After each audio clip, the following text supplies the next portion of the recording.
All right.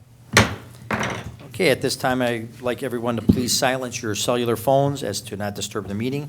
And I call to order this regular scheduled meeting of the 34th City Council for March 8th, 2022 at 7:30 p.m. Mr. Clerk, would you please call the roll?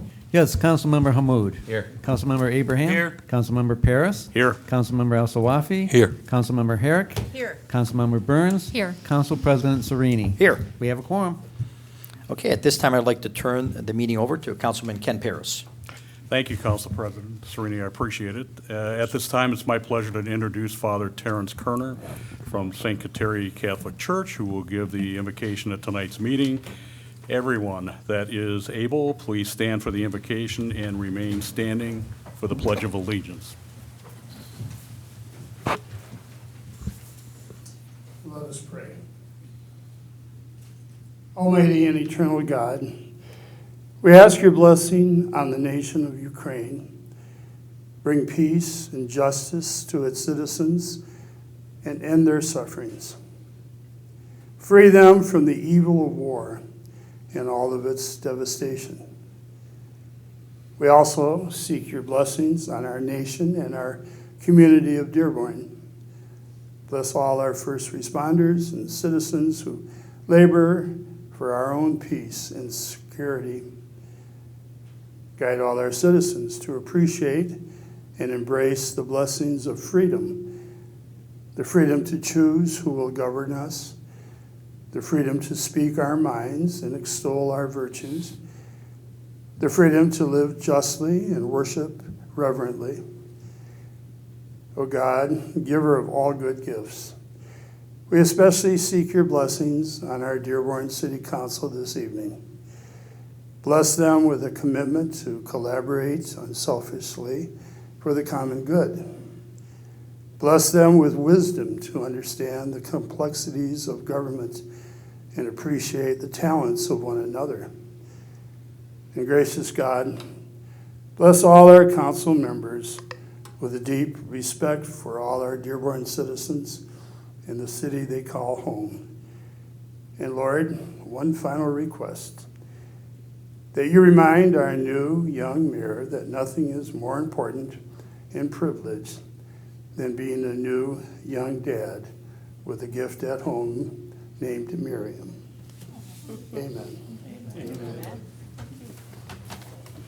Pledge allegiance to the flag of the United States of America and to the republic for which it stands, one nation, under God, indivisible, with liberty and justice for all. Thank you, Father. Thank you very much, Father. Appreciate it. Okay, I am going to entertain an offer to suspend the rules for a moment. Do I have an offer? Offer? Councilwoman? Support.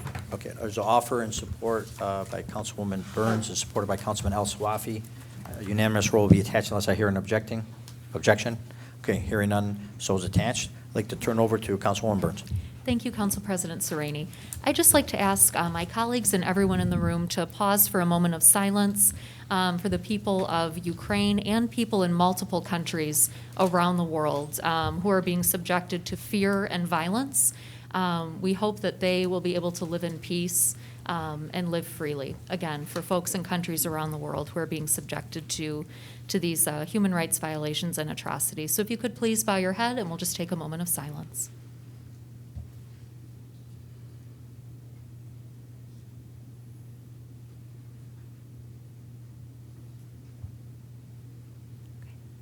Thank you. Thank you. Next item of business. Item number 4, resolution by Council Members Burns and Hammoud approving the minutes of the previous regular meetings of February 8th, 2022 and February 22nd, 2022. Okay, are there any deletions, modifications to the minutes as proposed? Okay, hearing none, unanimous roll will be attached. Next item, please. Item 5, resolution by Council Members Burns and Herrick approving MDOT contract number 22-5027 for the combined sewer outfall separation work along Highway US 24, which is Telegraph Road, from Oak Street to Lawrence Street, subject to review by the legal department, also authorizing the mayor to sign the contract on behalf of the city, and authorizing the finance department to establish a establish a capital improvement project with a budget of $250,000 appropriated from the Major Street Fund and requesting immediate effect. All right, thank you.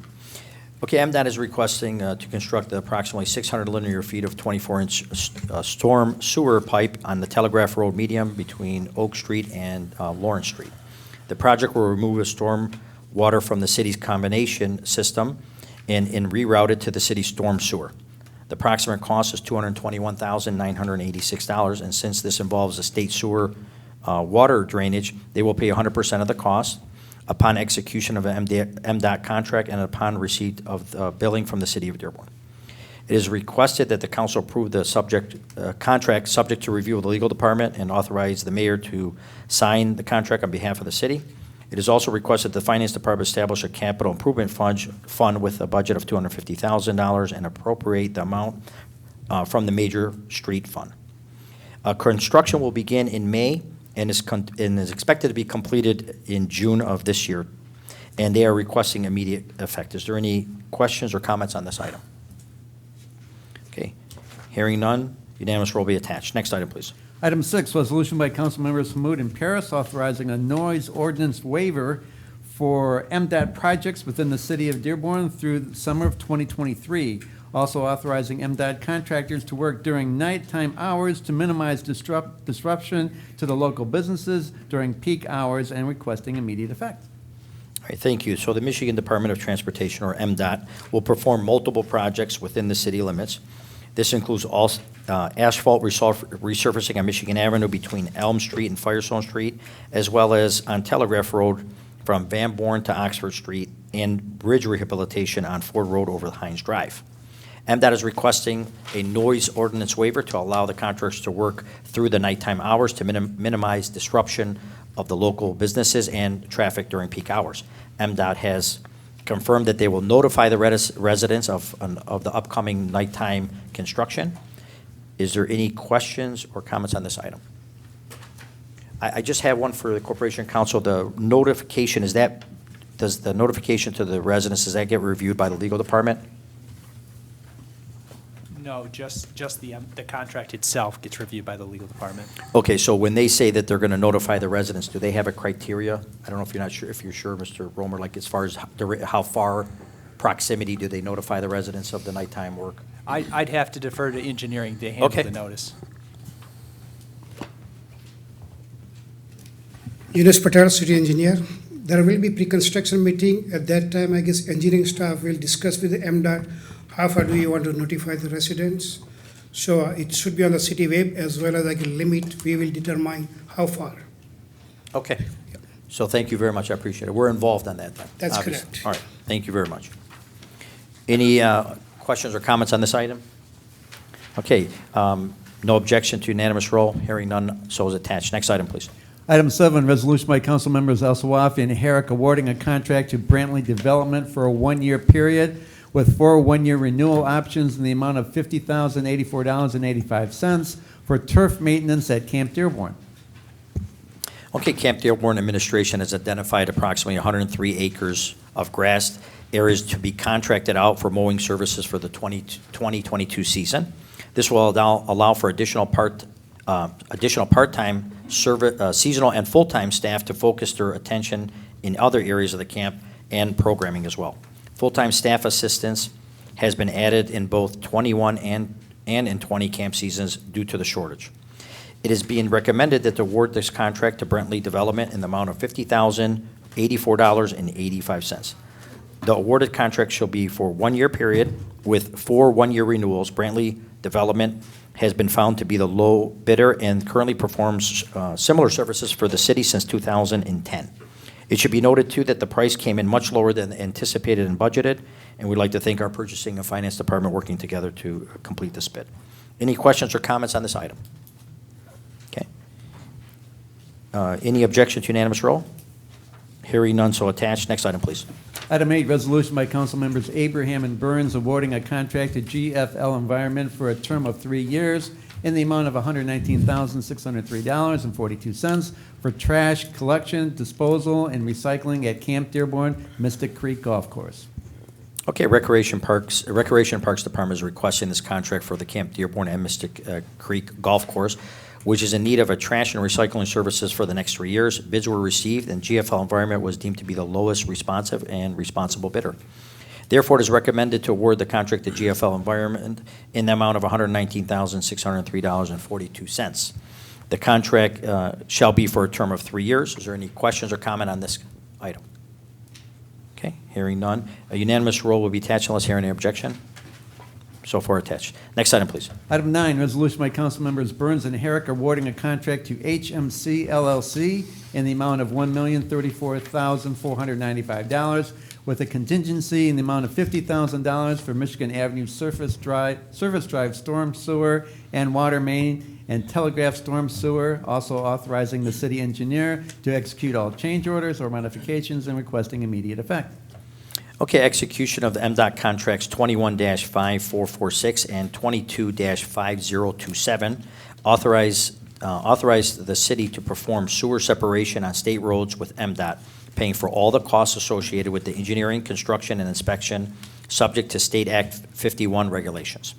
The sewer separation will be performed on westbound Michigan Avenue ramp from Greenfield Road to Walwood, and again on Telegraph Road from Oak Street to Ford Road.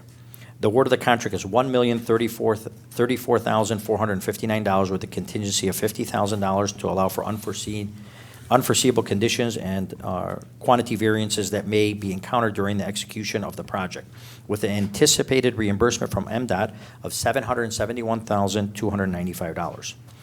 $335,059 will be allocated from the city's water fund to replace an old 6 to 8 inch diameter water meter with a new 16-inch main on westbound Michigan Avenue ramp, as well as a small sewer construction associated, sewer storm construction project associated with this work on Palmer Street while the road is under construction. 4 bids were received. It is requested to award the contract to HM LCC, which submitted the lowest responsive and responsible bid. Any questions or comments on this item? Okay. Unanimous roll will be attached. If hearing no objection, so far attached. Next item, please. Item 10, resolution by council members Herrick and Hamud authorizing the chief of police to execute required hold harmless agreements on behalf of the city for officers to conduct training operations on private property, subject to the review and approval of Corporation Council. Okay, the Dearborn Police Department and its special teams frequently conduct training and readiness exercises at privately owned properties, some of which are located outside of the city. While some of these locations are dedicated law enforcement or public safety training facilities, others are simply vacant properties or businesses temporarily made available for the department for training purposes. The property's management companies have requested that the city execute a hold harmless agreement prior to granting permission for officers to conduct training operations on their properties. Therefore, it is being requested to authorize the chief of police to execute the required hold harmless agreements on behalf of the city and subject to review and approval of the Corporation Council. Any questions on this item? Okay, unanimous roll will be attached, hearing no objection. So attached. Next item. Item 11, resolution by council members Burns and Herrick authorizing the finance director to recognize and appropriate the Michigan Economic Development Corporation, also known as MEDC, grant in the amount of $1.5 million for the Ford Community and Performing Arts Center roof project. Okay, so the roof at the Ford Community and Performing Arts Center is 20 years old, no longer under warranty, and has exceeded its useful life. A state MEDC grant in the amount of $1.5 million has been awarded to the city to complete the necessary repairs of the roof. The work is anticipated to start in the fall, pending any delays in construction and roofing materials, and completion of this project is between 12 to 18 months. It is requested to recognize and appropriate the $1.5 million MEDC grant funds. Any questions or comments on this item? Councilman El-Swafi. Thank you, Council President. Just a comment real quick. I just want to take a moment to give credit where credit is due. You know, I work with grants all the time, and it's not easy to get a $1.5 million grant. So I want to give credit to then State Representative Abdullah Hamud for your hard work, and say a good example of a representative hard at work. So for all those who are trying to run for state rep, good luck. We set the expectations pretty high. Thank you so much, Councilman. Also credit to State Senator Sylvia Santana, who's my partner in Lansing, but thank you. Awesome. Yeah.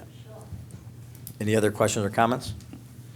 Okay, hearing or seeing no objections, unanimous roll will be attached. Next item, please. Item 12, resolution by council members Burns and Herrick authorizing to reallocate $729,167 of the original $1.250 Ford Community and Performing Arts Center roof replacement budget to the South Dix Aquatic Structure and the Ford Community and Performing Arts Center curtain wall flashing and the Ford Community and Performing Arts Center maintenance projects, and cancel the remaining $520,833 of the original budget. Okay, so this goes along with the last item. The fiscal year of 2022, the council and the administration approved $1,250,000 was budgeted for the replacement of the roof. Per the last item, the city was awarded the MEDC grant of $1.5 million to fully fund the project. The Recreation Department is requesting an authorization to reallocate $729,167 of the original adopted budget to fund the South Dix Aquatic Structure and the Ford Community and Performing Arts Center curtain wall flashing and maintenance projects in the center. The remaining $520,833 will not be funded and will stay in the general fund, which is a saving for the taxpayers. Any questions or comments on this item? Councilwoman Burns. Thank you, Council President. I'd just like to say I think this agenda item is a really great example of the fact that a budget really is a reflection of our values. And as a city, I'm always thrilled to see dollars being put directly towards community impact, especially when we look at the South Dix Aquatic Structure. This is something that really will have a positive impact on youth and families in the neighborhood. It's something new, it's something different, it's exciting, it's something people can see and really use. So I'm very excited for this. I think it's a great example of how we can use our dollars, again, to just directly impact people's lives and neighborhoods in a positive way. So very much looking forward to this. Thank you, Councilwoman. Councilman Paris. Thank you, Council President. And as my co-counsel made mention, folks, we do a lot of talking at the Committee of the Whole the Thursday that precedes the Tuesday council meeting. So there's been a number of items that have come before us already, and you might be wondering, especially some newcomers that are here in the audience, why isn't council saying something other than unanimous approval? Well, we have talked about these items, and what I want to go back to Councilwoman Aaron Burns, the aquatic structure, in more of a term for me to understand and maybe more people to understand, splash pad. So we're talking about the south end, we're talking about south of Dix, and this has been on everyone's minds for quite some time because of the separation on Dix and Verner area from Lapeer Park and people being able to use some recreation areas. And if I could, I did bring it up during the Committee of the Whole for some other explanations. But Mayor, I'm just wondering if you might be able to comment a little bit like we did during the Committee of the Whole, what the status might be, such as the CSX project property and other properties that may possibly come to play for decision-making about this splash pad? Of course. Thank you for that question, Councilman. As it pertains to the potential location of the aquatic structure or the splash pad, there are two locations currently being discussed with community residents who reside within the surrounding neighborhoods. The first is the city owns a roughly 0.8 acre plot near Yaba, and then there's another 0.8 acre lot that was also given to Yaba, which term expires this year, and so would actually be returned back to the city. So it makes about a 1.6 acre property where you can potentially put the aquatic structure. And there's also neighboring plots that the city of Dearborn also owns, which would give way to potential parking or comfort stations, things of that nature. The second location is over on Industrial. It's a property currently owned by CSX, which is the rail company. As it pertains to the purchasing of CSX property, it would be a requisite of theirs that before any aquatic structure be permitted or any type of recreational activity be allowed, that if you purchase the property, there'd be a deed restriction pending any environmental testing that would give way to such a structure to go. And so we haven't determined which plot yet. We're having those conversations still about which we think is most ideal from a location standpoint, but certainly having the conversations. Thank you, Mayor, and I know that's a very important topic to a lot of people in the community, so thanks for your time on that. Thank you, Councilman. Thank you, Mayor. Any other comments from my colleagues? Okay, unanimous, hearing and seeing no objection to unanimous roll will be attached. Next item, please. Item 13, resolution by council members El Sawafi and Hammoud authorizing to abolish the position of computer system administrator and programmer analyst part-time, and add the new position of senior network administrator in the amount of $78,179 with no budget appropriation needed. All right, thank you. The TI department currently has budgeted position for a computer systems administrator in the 22 budget for personnel, and the salary range of that position is between $67,292 and $85,243. TI department is requesting to abolish this position as it does not address the specific roles and responsibilities needed at this time. The newly named position of senior network administrator will perform high-level job duties of leading technology initiatives set by the director. These initiatives include data center upgrades, routers, switchers, firewall configurations, servers, consolidations, wireless, security assessment, and disaster recovery plans. After transferring the budget, there will be a still need of $10,867. This shortfall will be covered by an unfilled position titled Programming Assistant, a part-time position. Moving forward in the 2023 budget, the TI department is requesting that this position is budgeted and filled appropriately. The senior network administrator role is expected to be filled by the end of this month. Any questions or comments on this item?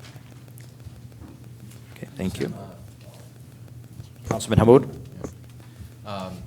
So I just want to say this is one of many positions I hope that our new TI department brings to us, and especially the renaming of this position. Part of the reason why we're going to be doing things like this is because we have had a little bit of an outdated structure, and hopefully in the new budget, even the roles and positions and the actual names and titles of what our city employees are doing is going to actually also change with the times, as well as the requisite salaries. I mean, we're going to be increasing it because the job market right now is tight, and then also on top of that, you know, this is much more in range with what I understand about the market in this situation. So I'm very excited to see what kind of improvements we're going to be making to our IT department. What people don't know is that our IT department today is very much a very small show, very hands-on. As people may have seen, our mayor himself had to get involved with programming the calculator for the taxes. So, you know, I really hope that doesn't happen going forward. Yeah, me too. And we'll hopefully be giving you the equipment and people that you need, as well as our new IT director, Masud Shadha. He's already doing a very good job and kind of keeping everything together. But I hope to see more requests for positions and money, please. And I look forward to supporting you in everything that you ask for. Thank you. Well, that's great. That's on record. Councilman Hammoud, that's really thought out. We're going to see what's going to happen here in the budget. I'm so aggressive on that. I can say, before I get to my colleagues, I can say that our TI director has done a great job. A lot of us, this is one of the first items that he's brought forward, but many are not aware that several contracts he has halted and retooled so that they can maximize what we need to do today. So I appreciate it. And hopefully the Wi-Fi will get better here in the building as well. Yeah, especially in the council office. Especially in the council. Even Councilman the mayor's Abraham. office. I just have an administrative question, if I could, Council President. Of course. I know we went through this exhaustively on Thursday night at our committee of the whole in preparation for tonight, and I appreciate the updated memo. Just regarding the last approximately $11,000, which is the increase from the old position to the new position, the funding, at least as it's documented, is going to come from, I believe, a single part-time position. I thought we were going to eliminate that part-time position. It appears that, based on a late email, that we're not eliminating that position, but it won't have any funding. So I'm not quite sure how we can have a budgeted position with no funding. Good evening, Council. Mansour Sharhat, Director for Technology and Innovation. The programmer and analyst position currently is not going to be replaced. The budget for that position will be used for funding this remaining balance and the 2 interns that we just hired one and we're looking to hire another one.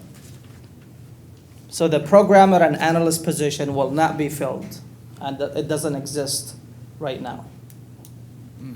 Okay, then somebody has to explain to me what came out of finance in the email, because that's not what I read. I thought we were eliminating that position, and the email said we're not eliminating that the part-time position. I'd like to see that email. If that email said so, I'll be more than happy to correct it with Michael. So is everything correct the way it stands in front of us, Correct. Mayor? From my understanding with the memo before you is correct. And so if there's an email that you received, we'll take a look at it and bring it back to you with a Because response. I think it was addressed to the clerk's office?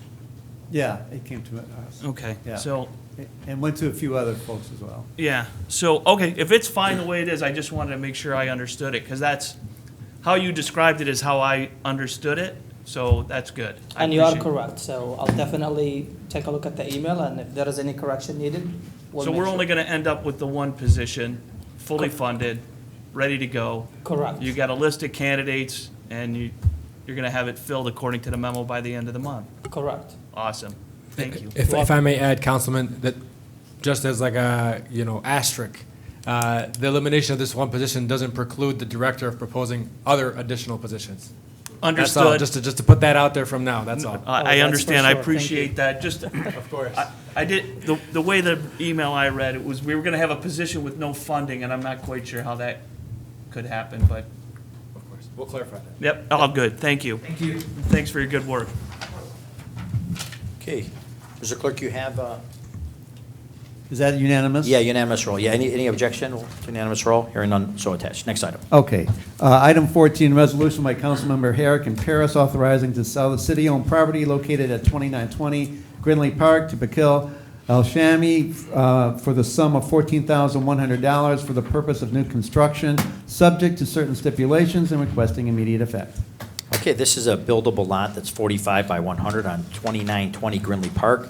Mr. Al-Shami was offered to purchase the lot from our previously advertised properties list for the minimum bid price set by our assessor of $14,100 and has agreed to comply with our usual conditions pertaining to the sale. Mr. Al-Shami will build a single-family home on the property and is expected to begin construction within 1 year from the date of closing. The closing occurs within 90 days from council approval, and construction must commence within 12 months. The Legal and Economic Department will monitor the compliance and conditions pertaining to this sale. Any questions or comments on this item? Councilman Al-Swami. Thank you, Council President. I'm just going to start with the bottom line up front. I think we're underselling our properties. I'm okay with selling these properties, to get people in their homes and new homes and all, but I don't think we're marketing these properties correctly. I know it's great to sell a vacant property and get it back on the tax roll. That's what we do, my line of work, and it's great, but I think there's a balancing act. You don't have to sell them for really cheap, right, to get it back on the tax roll. And I know, Council President, you brought this up with rehab homes before, and to your Right. credit, that program worked out really well.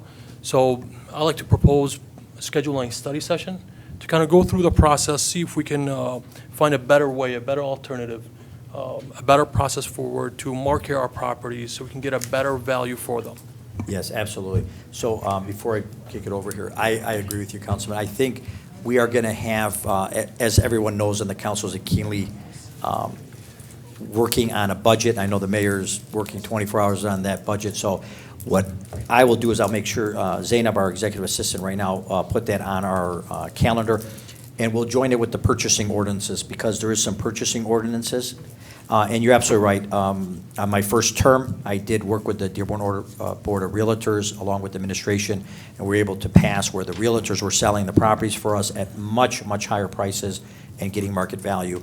And it worked very well, but it was limited in the administrative aspect to, as you indicated, rehabilitation or foreclosure homes.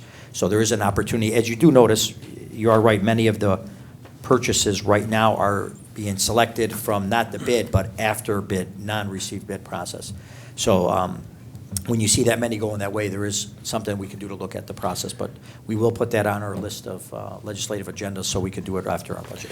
And I did some desktop research and, seeing what properties are selling for, and it's obvious that we're selling below market price. And it's a unique market right now, so I think we should take advantage of this market and get the best bang for our buck. Okay. Councilman Hammoud, did you have something?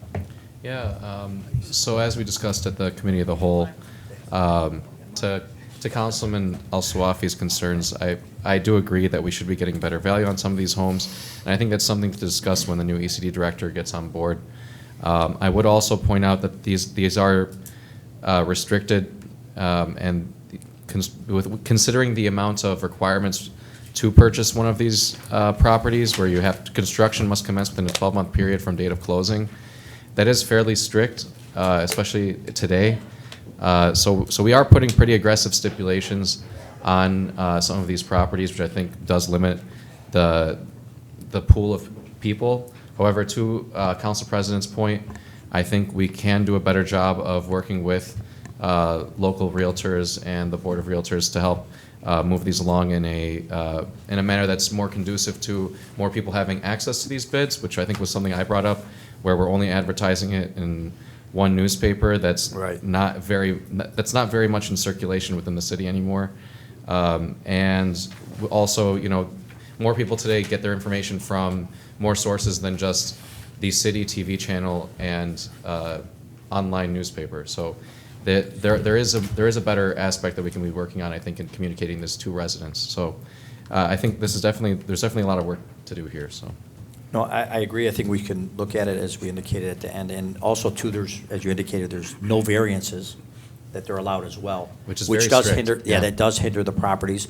But again, that's something that this body can determine. If we don't want to, they want to reach variances and they were approved, there's no reason why we shouldn't allow them. So it is something to look at, and we will put that on the legislative agenda. Any other comments from my colleagues? Okay. Hearing and seeing none, unanimous roll will be attached. Next item, please. Item 15, resolution by council members Abraham and Herrick authorizing to sell the city-owned property located at 2216 Grinley Park to Bakil Oshami for the sum of $14,100 for the purpose of new construction, subject to certain stipulations, and requesting immediate effect. Okay, this is the same purchaser from the last item. It's also a buildable lot of 45 by 109 at 2216 Grinley Park. Mr. Shammy has offered to purchase the lot from our previously advertised properties list with the minimum bid price set by our assessor of $14,100 and has agreed to comply with our usual conditions pertaining to the sale. Any questions or comments on this item? Okay. Hearing and seeing none, will unanimous roll be attached. Next item, please. Item 16, resolution by council members Abraham and Paris authorizing to sell the city-owned property located at 2114 Bolt to Ali El Kirsch, owner of Snowwoods Properties LLC, in the sum of $10,800 for the purpose of new construction, subject to certain stipulations, and requesting immediate effect. Okay, the owner of Snowwoods Property LLC has submitted an offer to purchase a lot from our previously advertised properties list of $10,800. The lot is a 46 by 150 and did not sell when it appeared on the list in 2021. The minimum bid price was $10,800. The owner, on behalf of Snowwoods Property LLC, has offered to purchase the lot, and he has agreed to comply with all the usual conditions pertaining to the sale, and the departments will monitor and comply with the conditions pertaining to the sale. Any questions or comments on this item? Okay. Hearing and seeing no objection, a unanimous roll will be attached. Next item, please. Item 17, resolution by council members El Sawafi and Hamud authorizing to sell the city-owned property located at 2104 Bolt to Ali El Kirsch, owner of Snowwoods Properties LLC, in the sum of $10,800 for the purpose of new construction, subject to certain stipulations, and requesting immediate effect. Okay, this is the same owner from the last item. Snowwoods Property LLC has submitted this offer on 2104 Bolt for a new construction house. The lot is 46 by 150 and was purchased again on our previously advertised lot list. The minimum bid price was set again by our assessor at $10,800. And both legal and the Economic Development Department will monitor compliance and conditions pertaining to this sale. Any questions or comments on this item? Okay. Hearing and seeing none, unanimous roll will be attached. Next item, please. Item 18, resolution by council members Herrick and Paris approving the request of Ford Land for a short-term, month-to-month lease in the amount of $1,198 for the use of Lot G, also authorizing the mayor to execute the new lease agreement, subject to the review and approval of Corporation Council and certain stipulations. Okay, the council resolution 3-14719 approved a short-term lease with Ford Land for the use of parking lot E, located in the southeast corner of Monroe and West Village Drive, for staging and logistics space. This agreement was extended 4 times, and the last was, which expired December 31st, 2021. As Ford Land continues in their final build-out of the Wagner Place, they are requesting a new lease of a city-owned parking lot for their staging. However, this lot is being deemed to move to Lot G. during the, the request for Lot G has the equivalent of 39 spaces and is on month-to-month lease beginning January 1st, 2022, retroactive through the end of the year, December 31st, 2022. Our city assessor determined that $31.52 per space was the appropriate lease rate. This represents a 5.1% increase to the previous lease agreement. The monthly revenue would be approximately $1,198 or $14,376 over the next 12 months as expected. This request also includes authorization for the mayor to execute the lease subject to review and approval with the Corporation Council. Any questions or comments on this item? Councilman Hamud. Where are we going to recognize the revenue? To the general fund? Or to the land fund? I'm not sure. Yeah, let's see what the,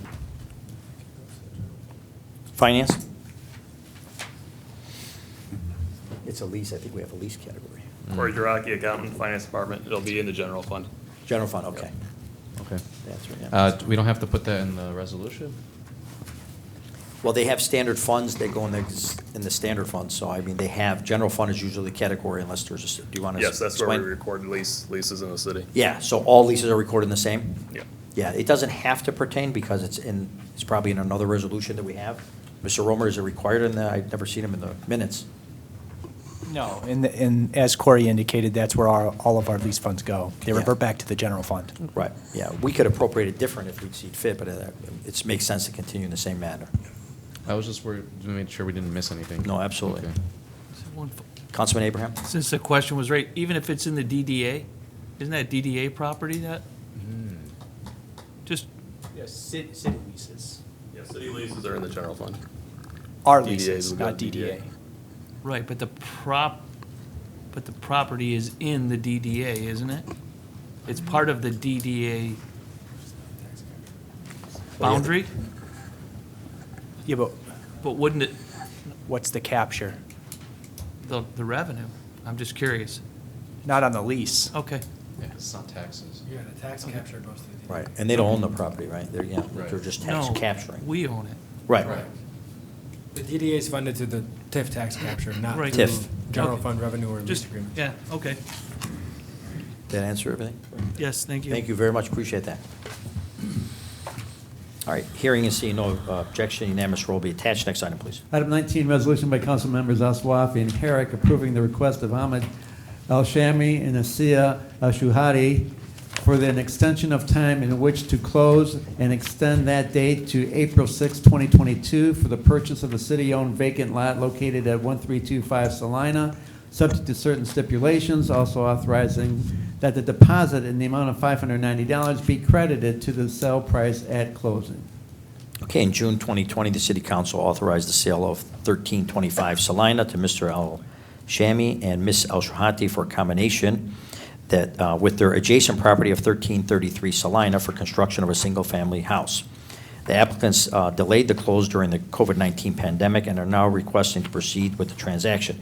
Due to a sewer line and easement running through the property as well as its irregular shape, it is not considered to be a buildable lot on its own. The lot would only be useful to them for building purposes. It is being requested to approve the extension of this time in which to close on the purchase of the lot of 1325 Salina and to credit the sale at closing to reflect the bid deposit of $590. The applicants must close within 30 days of council approval of this extension. Any questions or comments on this item? Councilman Abraham. I want to thank the legal department. We had good feedback on this item. First of all, one thing that was left out between Thursday and the revision to the memo is I believe this item needs immediate effect. If the council members that offered in support. It's Councilman would El-Sawafi acknowledge it. and Councilwoman Herrick. Is that, did they request immediate effect, Mr. It's Roman? in the revised memo. In the revised Yeah. memo, okay. It's in the memo. Councilman El-Sawafi and Councilwoman Herrick.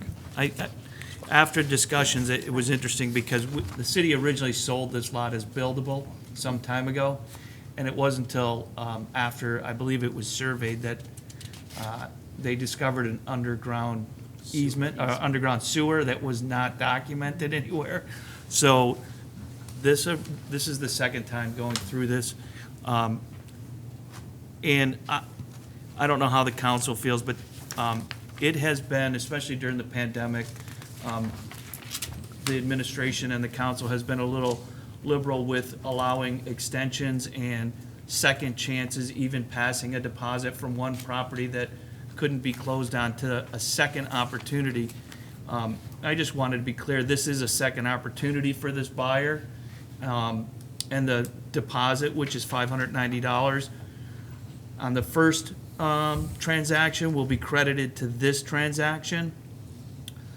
But I don't think they should be giving another chance if they don't close by April 6th. I think the deposit at that time should be forfeited. We've spent enough time and energy on this that could at least help absorb some of the internal cost.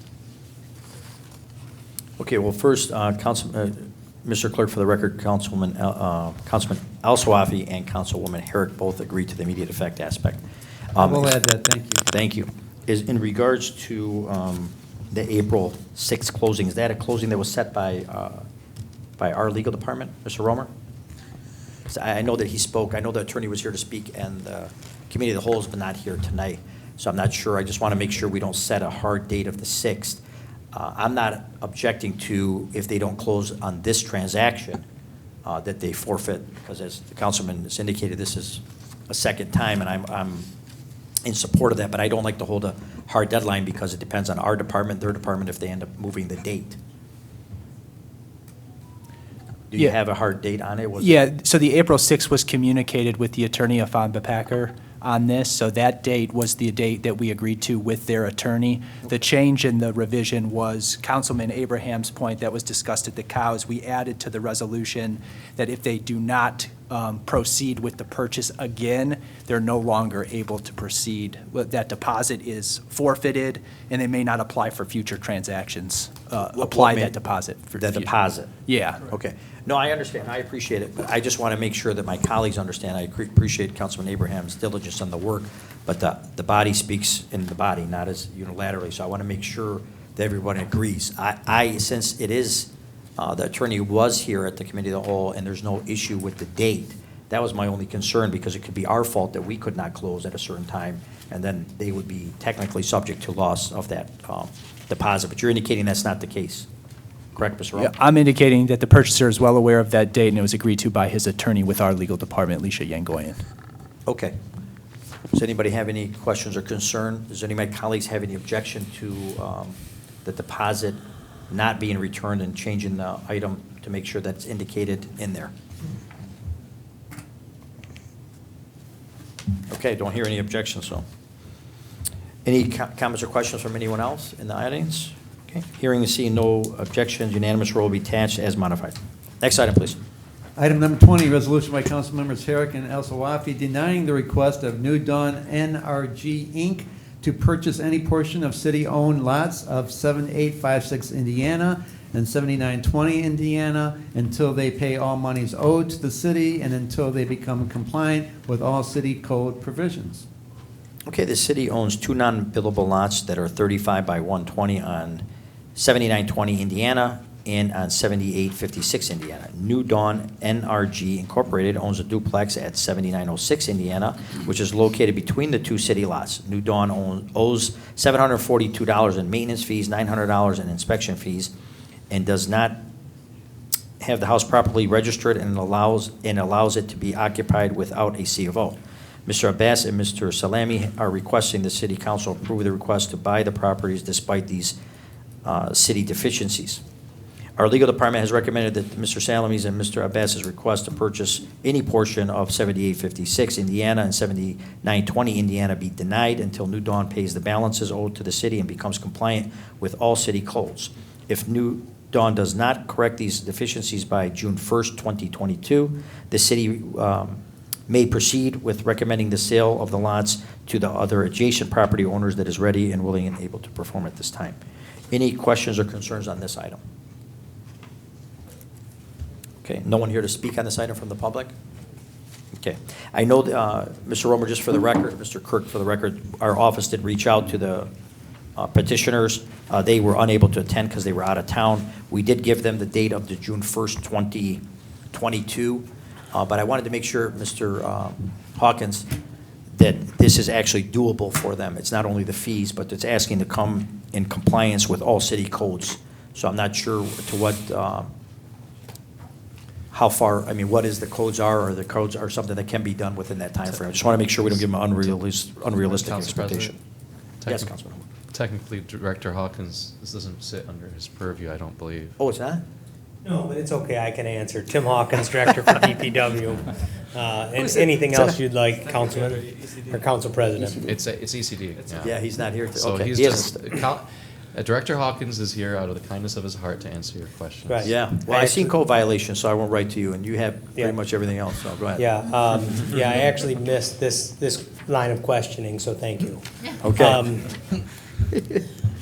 I believe it is not of a minor nature, but I believe it's achievable by June. June 1st, okay. Yes. I would just like to make sure that, Mr. Clerk and our Executive Secretary, that date is indicated based on the fact that it should be compliable. Yes. From my understanding from the administration, the conversation's been that as long as they come compliant, there's not going to be concern. I just don't want to set a date of June 1st and find out that what they need cannot be possibly done within that time frame. So I just wanted to make Yeah. sure, but your knowledge is that it's feasible, but you're not sure if exactly. Right, I'm not fully aware of all the circumstances there, but Okay. I know that the items were given to them in plenty of time. They should be able to achieve it. All right, appreciate it. Thank you, Mr. Hawkins. Thanks for taking this item up. All right. Any other questions or concern on this? I just have a comment. Councilman Abraham? And I appreciate the trying to achieve a certificate of occupancy. Just for the record, this residential inspection report, which is quite lengthy, I would tend not to agree that it could be done in 2 months. But it was issued in September of 2019. So let's be clear about timing. Yeah. That it's not just till June 1st. They've had since the middle of 2019 to comply. And to my knowledge, they have not. They have not had their re-inspection. So I would hope that somebody wishing to purchase property from us has been diligently working on this since 2019. Right. And I would assume that with that amount of time, that they're down to the final items and calling for an inspection. Right. So we don't know, yeah, that's the point. We don't That's have my that- point. we I don't know have where that they're at. back I up haven't here, been there in 2 No, years. but I don't think that they know as well, is what he's indicating, because they could have completed everything on the list and not called for a final inspection. That Correct. happens all the time. Correct. So that's basically where my assumption is they've had plenty of time Right. to correct the lengthy list. Makes sense. And I would assume that they could be done. Right. We reached out to them, so I'm satisfied that, I just wanted to make sure they were fully, when you have a commercial property, excuse me, sir, do not speak from the floor. If you'd like to come up and speak, sir, you come up to the front, you wait for it to be addressed by the council, and you state your name and address when he's done.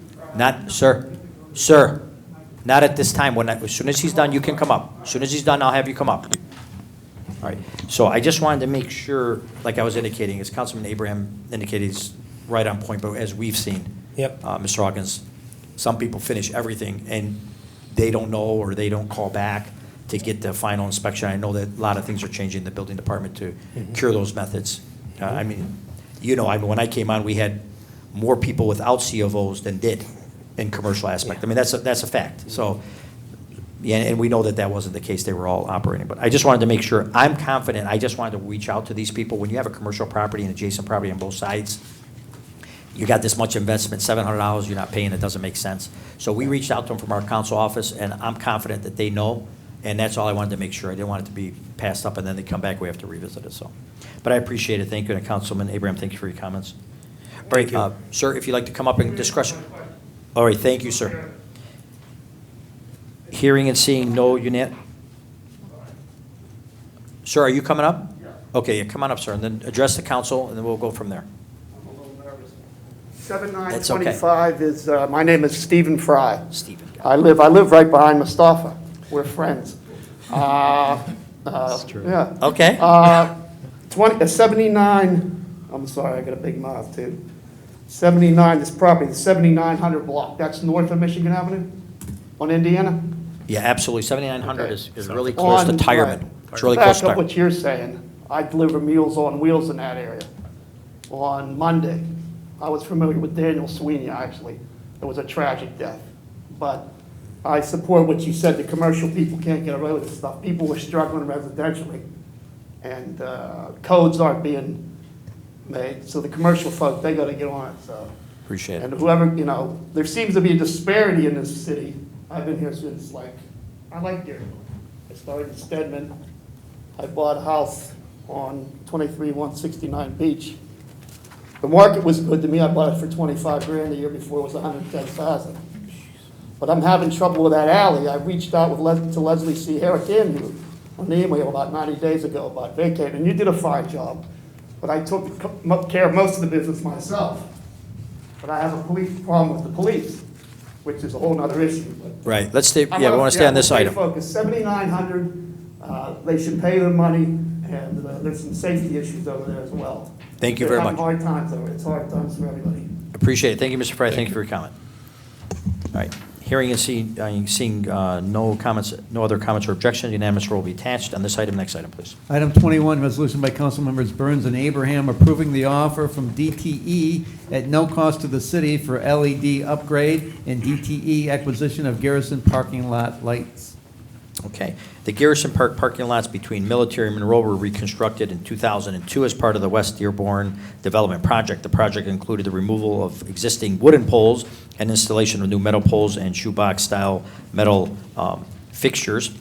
DTE has offered to upgrade the 38 existing fixtures to LED and paint the poles, install new controllers, as well as take over all the responsibility of maintenance of them. DTE will stock all the equipment, so the city will not be responsible for purchasing and maintaining any inventory or components used for repairs.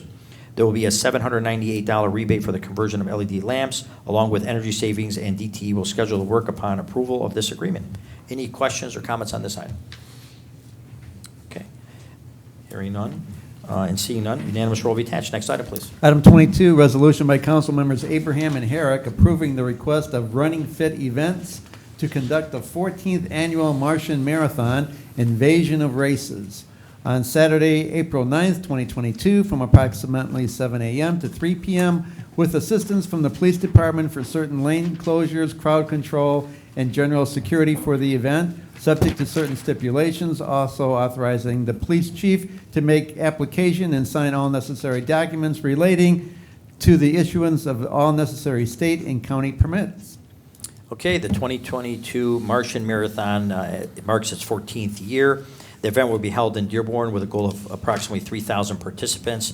The past Martian Marathon events were extremely successful, resulting in positive economic boost for our Dearborn businesses district, as well as hotels, restaurants, and with minimal disruption to neighborhoods within the designated run routes, which I live by one of them.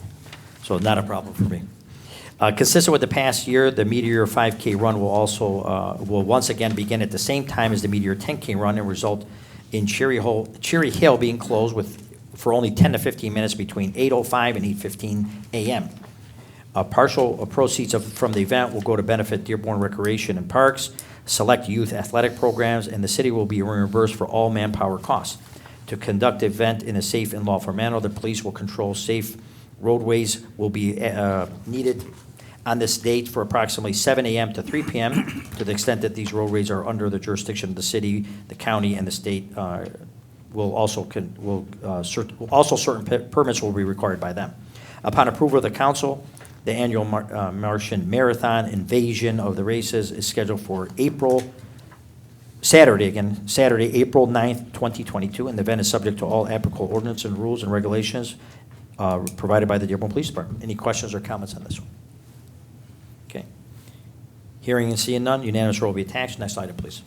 Item 23, resolution by council members Hammoud and El Sawafi approving the request of Hassan Shami and Fedora Holdings LLC to conduct the Ramadan Suhoor Festival in the parking lot at Fairlane Town Center each Friday and Saturday throughout the period of April 8th, 2022 through April 30th, 2022, subject to certain stipulations and requesting immediate effect.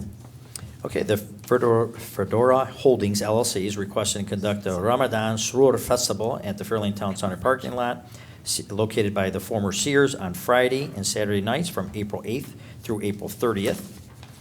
This is the first time that Dearborn will have the Ramadan Suhoor Festival event. This will provide the Dearborn community with a centralized location to congregate for the suhoor in a fun and safe manner. All funds raised in the event will go to the Amity Foundation, and a $1 entrance fee will be charged to all visitors. Fedora Holdings LLC is requesting a waiver of the noise ordinance as the festival will be held between 11 p.m. and 3 a.m. Security for the event will be provided by our Dearborn Police Department, and reimbursement agreement with the organization will be also part of this ordinance. Immediate effect is requested so the event officials can continue to organize, secure vendors, and maintain event details with the appropriate city departments. The departments will monitor the progress and compliance of the related ordinances throughout the planning, setup, administration, and cleanup of this festival. All required permits shall be applied for and obtained with inspection and follow-up to city personnel to ensure compliances. Any questions or comments on this item? Councilman Paris. Thank you, Council President. I know I sent through channels a series of questions that I still had about this event, and we did cover some of the items of concern at that time on Thursday during the Committee of the Whole. And I do see that the organizer, Mr. Chami, is here tonight too, but I'm just wondering if maybe somebody, either through the mayor's administration or the organizers, could answer some of those questions, or Chief Murray, if you're here to answer some of them that were raised. We received, Councilman Do you Pierce, you wanna- did receive the email, right? Yeah, it'd be easier. go Councilman ahead and Parrish, ask. do you want to speak to some of Mayor? the questions between Yeah. myself, Chief Murray, Chief Shaheen, and the organizer? I think we can answer Okay. all the questions. You know, and I will give some credit here too, because some of the questions that we did raise during the Committee of the Whole, they were answered, and I appreciate that, but I had some other concerns after thinking about this for a while. If we go back in time anyways, we know around this period of time, or maybe a little bit later, because Ramadan, the dates change obviously every year. So there are some concerns as we get closer to warmer weather, some of the events. Hopefully people understand that any special events in the city require an exceedingly large amount of time and effort. You know, I'd give you just an example and so on in the past, homecoming and even the Martian Marathon that was just explained a little while ago. It takes a lot of planning. It's a lot of personnel, and sometimes it's a lot of cost to the city too. Now, in this case, from what I'm understanding, the costs are going to be very, very minimal, you know, according to the administration. I know something has been worked out with the police department that has some sort of security reimbursement. You know, that is correct, from what I'm understanding. Correct. It's Right, the it's same in the rate we resolution. provide to all Yeah. nonprofits. My comments would be, or a question would be also, I'm led to believe that there is additional security for the event itself within the confines of the event, not Dearborn Police outside, but within the event. And I wonder if that could be explained a little bit too. Is this private security? Is this a bonded, organized security agency? Or are these individuals that are going to be assigned by the organization? How are you guys? Nice to meet you all. My name is Hassan Shami, organizer of the Food Festival. Thank you for being here. Thank you. It's a professional security team.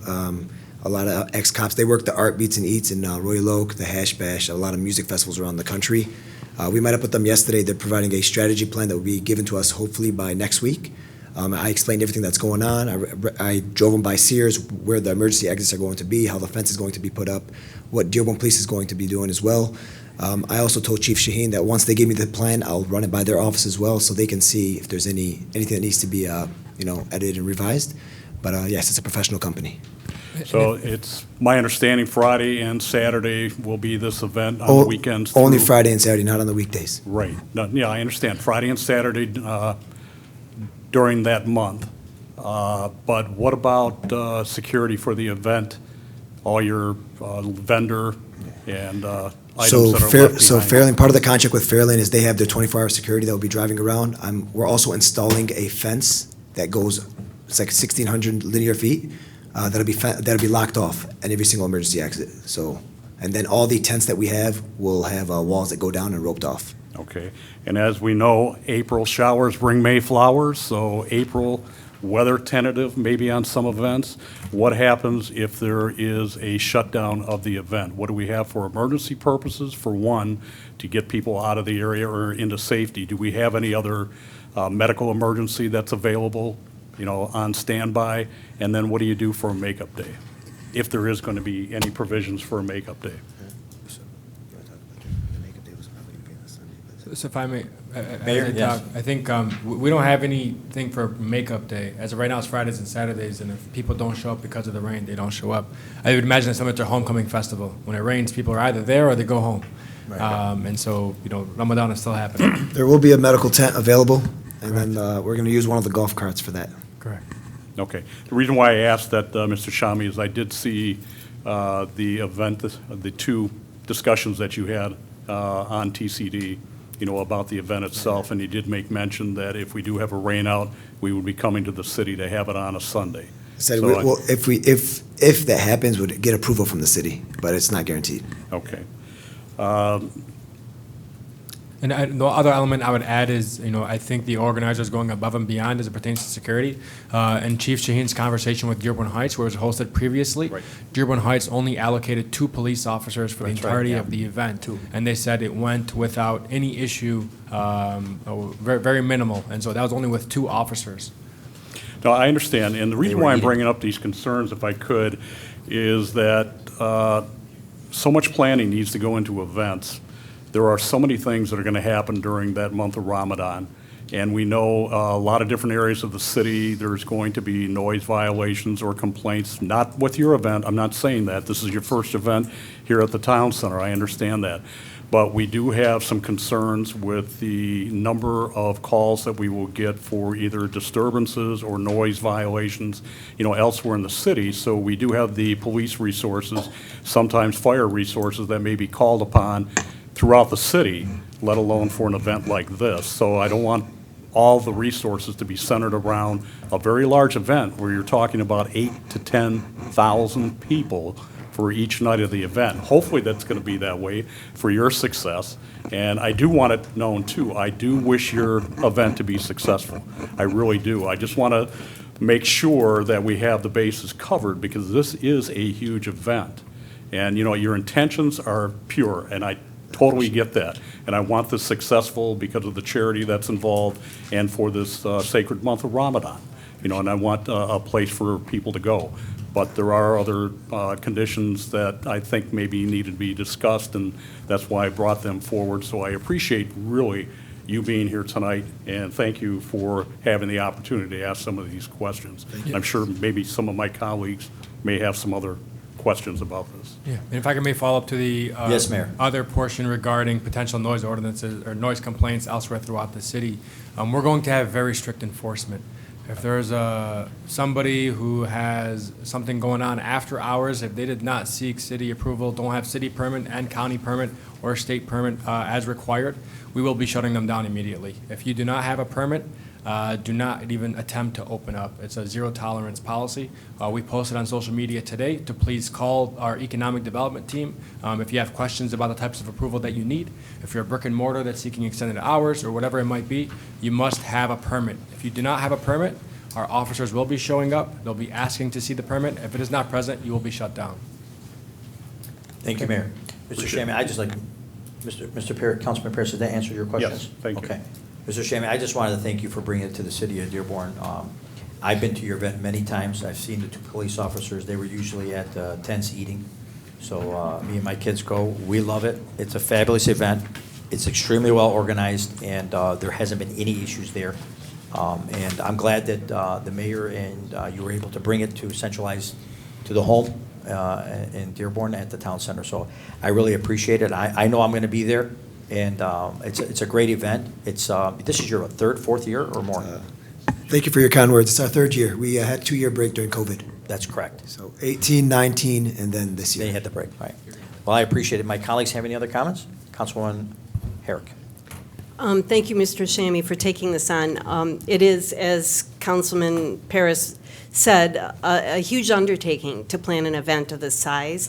And I appreciate your experience and that you've done this before and that you're bringing it here because as much as the city likes to provide events for our families and to enjoy entertainment and each other's company, It's a big job, and left to the professionals, I'm confident that it'll go smoothly. I do have a question, though. In the previous years, you said you've done this 3 times in the past. What was the attendance like when you held it in Dearborn Heights, the numbers? Maybe a couple thousand a night throughout the entire month. I think the media, when they state 10,000, I think they're talking about the entire month. It's about a couple thousand, but what's good to note is that it's not a festival where you come and hang out for 4 hours. We promote it as you come in, you get your food, and you leave, because we try to promote the religious duties during this holy month of, attending the mosque, doing your prayers and whatnot. So we're not going to kick anybody out if they're staying too long, but we encourage them to just come in for a short meal and then head right back out. And then one more question, because I know that food is a very important part of the celebration. Is there also entertainment? There's no music or alcohol or any entertainment of that type, but there will be like recitation, like prayer supplications and whatnot on stage. And we also do offer raffles. We do free raffles that are charity. So we give gifts to kids. In the past, we've raffled off some pilgrimage trips to the needy and whatnot. So those are the only events we'll be having on stage. Yeah, those were nice. Okay, thank you. Council President. Councilman Paris? And I apologize, I do have one other question, and it was probably the most important for me, because it's something that has not been discussed, and I know the police chief is here, and maybe the mayor might want to address this, is what are we going to do for curfew violations? Because Friday and Saturday night, 17 and younger, 11 o'clock curfew, unless accompanied by a parent, adult, and what have you. So I don't want to seem like I'm against this at all, and I'm not. I want this to be a successful event. But, there are city ordinances, and we do know that there are unaccompanied teens out during Ramadan, and again, we're getting, noise complaints and, complaints of different things, and wondering how we might address some of the ordinance violations like that. Issa Shaheen, Chief of Police. Councilman Paris, as it relates to the event at the Sahur Festival, we're going to put a placard at the entrance that indicates no unaccompanied children allowed at the event. They're also going to be charging $1, so it'll give us an opportunity to maybe address that issue if we see young adults trying to enter the event. But for the broader conversation, with my 24 years of experience here in the city, we've navigated that for a long time. And as you mentioned, there will be young kids out. We're able to navigate that typically without enforcement, right? We have directions that kind of outline the rules as it relates to curfew in English and in Arabic, and we'll take those kids home. And a conversation at the front door usually resolves the issue. So, great.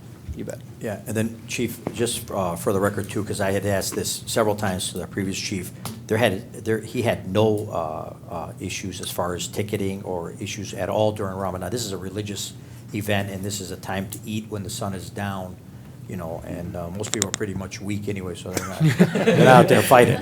But is that accurate? Because I know, Councilman Paris, I appreciate the questions and concerns, but I just want to make sure there hasn't been issues before. We've never so I don't had want to frame issue- this as there has been issues. There's been no issues. There's been no citations. There's been no ticketing. We've never had issue with citation for curfew. We've had to take correct. a few kids home, but it's never been anything more than a conversation. All right, thank you. Councilwoman Herrick? Just one more question regarding, you mentioned there was going to be a tent. Did you say there was going to be an emergency health tent of some sort? Medical tent, yes. Medical tent? And who will be staffing that tent? Friends of ours that are doctors and nurses in the area, they're just volunteering their time. Okay, thank you. And you? You're a pharmacist as well, right? Yeah, I don't know if I could do that, though. I'm going to be all over the place. Councilman Hammoud? Yeah, so I thank you very much for bringing your event to our city, and I think it's going to be a very fun and unique opportunity for people to get out and do it in a more organized manner. And I know the mayor was very happy about the fact that we stole you from Dearborn Heights. That's right. We are the better city. Anyway, but on some actual administrative issues that I have with the ordinance, to be honest. So I noticed. We actually have an apples-to-apples comparison here with the Martian Marathon, and there's just a few things that I heard in the discussions that we didn't enumerate in the resolution. So, for example, there is an agreement I know in place where the festival is going to be reimbursing the usage of Dearborn police officers for crowd control, traffic control, and general security. We haven't enumerated that in the resolution, so I'd like to put the same language if Councilman Al-Sawafi is supportive of that. Yes, Councilman Humwood, I did read that into the record, so Okay. we will make sure that that's in the minutes. Okay. Mr. Is there Clerk? anything else that we read into the record? Yeah. Well, whatever I read, you want me to read it again? I mean, it's, Oh, I didn't, well, I mean, I didn't see I didn't it see your physically. comparison, but I did specifically indicate that. What else do you have? Usage and, are we going to be utilizing DPW barricades? No? Okay. The fence that you received. It's not DPW. No. But. No, it's, we're It's paying a for that different fencing. company. Right, which is fine. I mean, I Outsourced. Yeah, Okay. we're outsourcing it. So if we're not using any DPW barricades or arrow trucks to assist with any closure, then that's fine. We don't have to worry about that. And then we're not closing any lanes or anything of traffic in Fairlane? It's a parking lot. Okay, good. It's a parking lot, Sears, yeah. We got about 8,000 parking spots, so I think that's more than enough. As long as, we're just dotting our i's and crossing our t's, making sure, okay. And do we have an official event time in the ordinance? Yes, 11 11 p.m. to 3 a.m. Okay, all right, then we're good. All right, any other, Councilman, anyone else? Okay. Chief, you like to speak on it?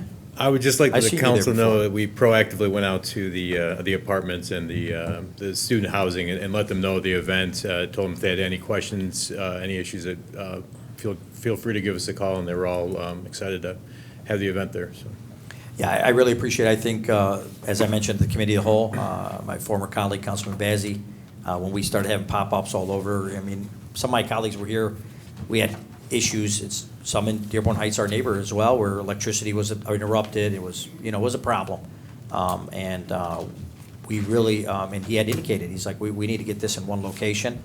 So I really want to applaud the mayor for finding that location and coming up with a good use for it. And Mr. Shammy, thank you for bringing it here as well. Thank you guys so much. Thank you, Chief. Appreciate it. Final Yes, ma'am. comment. You can sit down. I was going to say, just a thank you to the organizers. They've been planning this for months.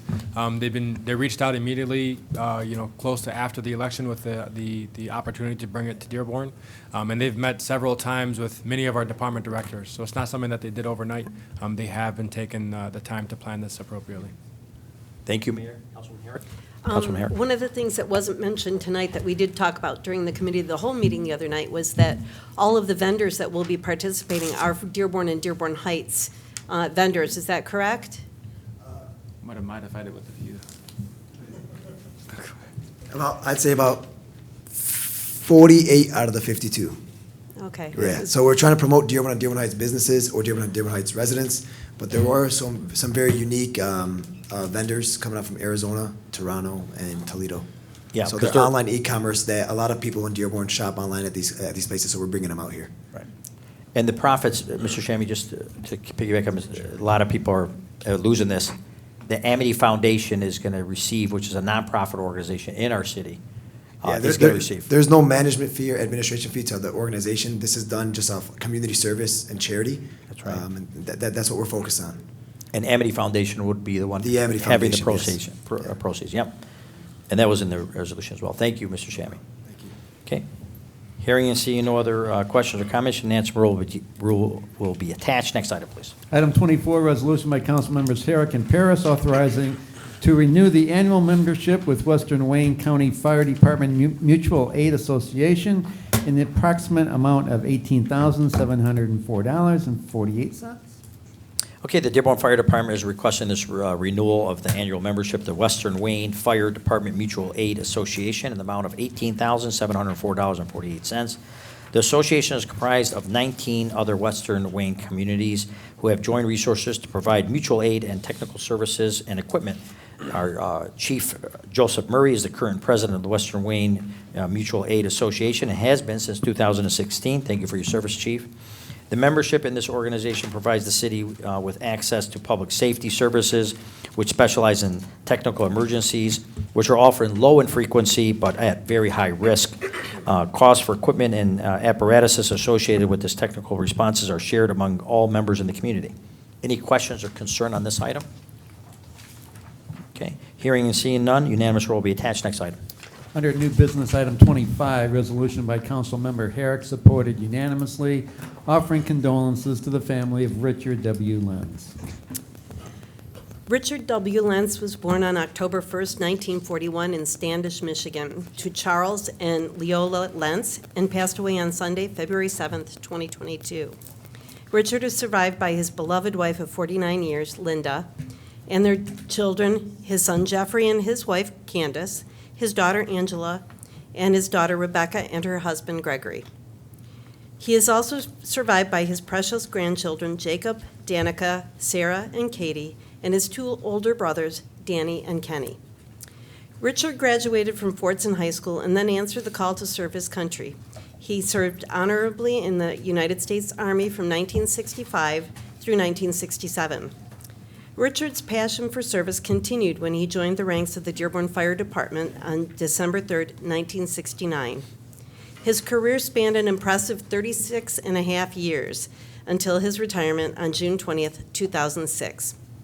Shortly after joining the department, Richard met the love of his life, Linda, and they were married on May 6, 1972. Richard was a well-respected member of the Dearborn Fire Department. Known for his expertise of all things apparatus or equipment related, he had a true passion for the job and enjoyed sharing his knowledge of pumping and water hydraulics with his fellow firefighters. Richard is remembered for his practical skills, knowledge, strong work ethic, and dedication to his job. During his time with the fire department, Richard was awarded the highly regarded Life-Saving Award as well as a citation for heroism. His legacy within the fire department continues through the careers of his son, Captain Jeff Lentz, and his son-in-law, firefighter Gregory Smith, which made Richard very proud. Richard was also a devoted brother, husband, father, father-in-law, and grandfather who cherished his family, encouraged them in their career paths, and took great pride in their accomplishments. Richard's lifelong dedication to his family, friends, community service has left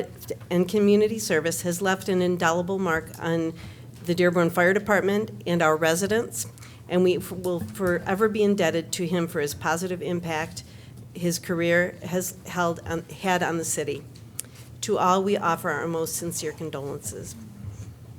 Unanimous roll will be attached. Anything further from the clerk? Nothing further. Thank you, Council President.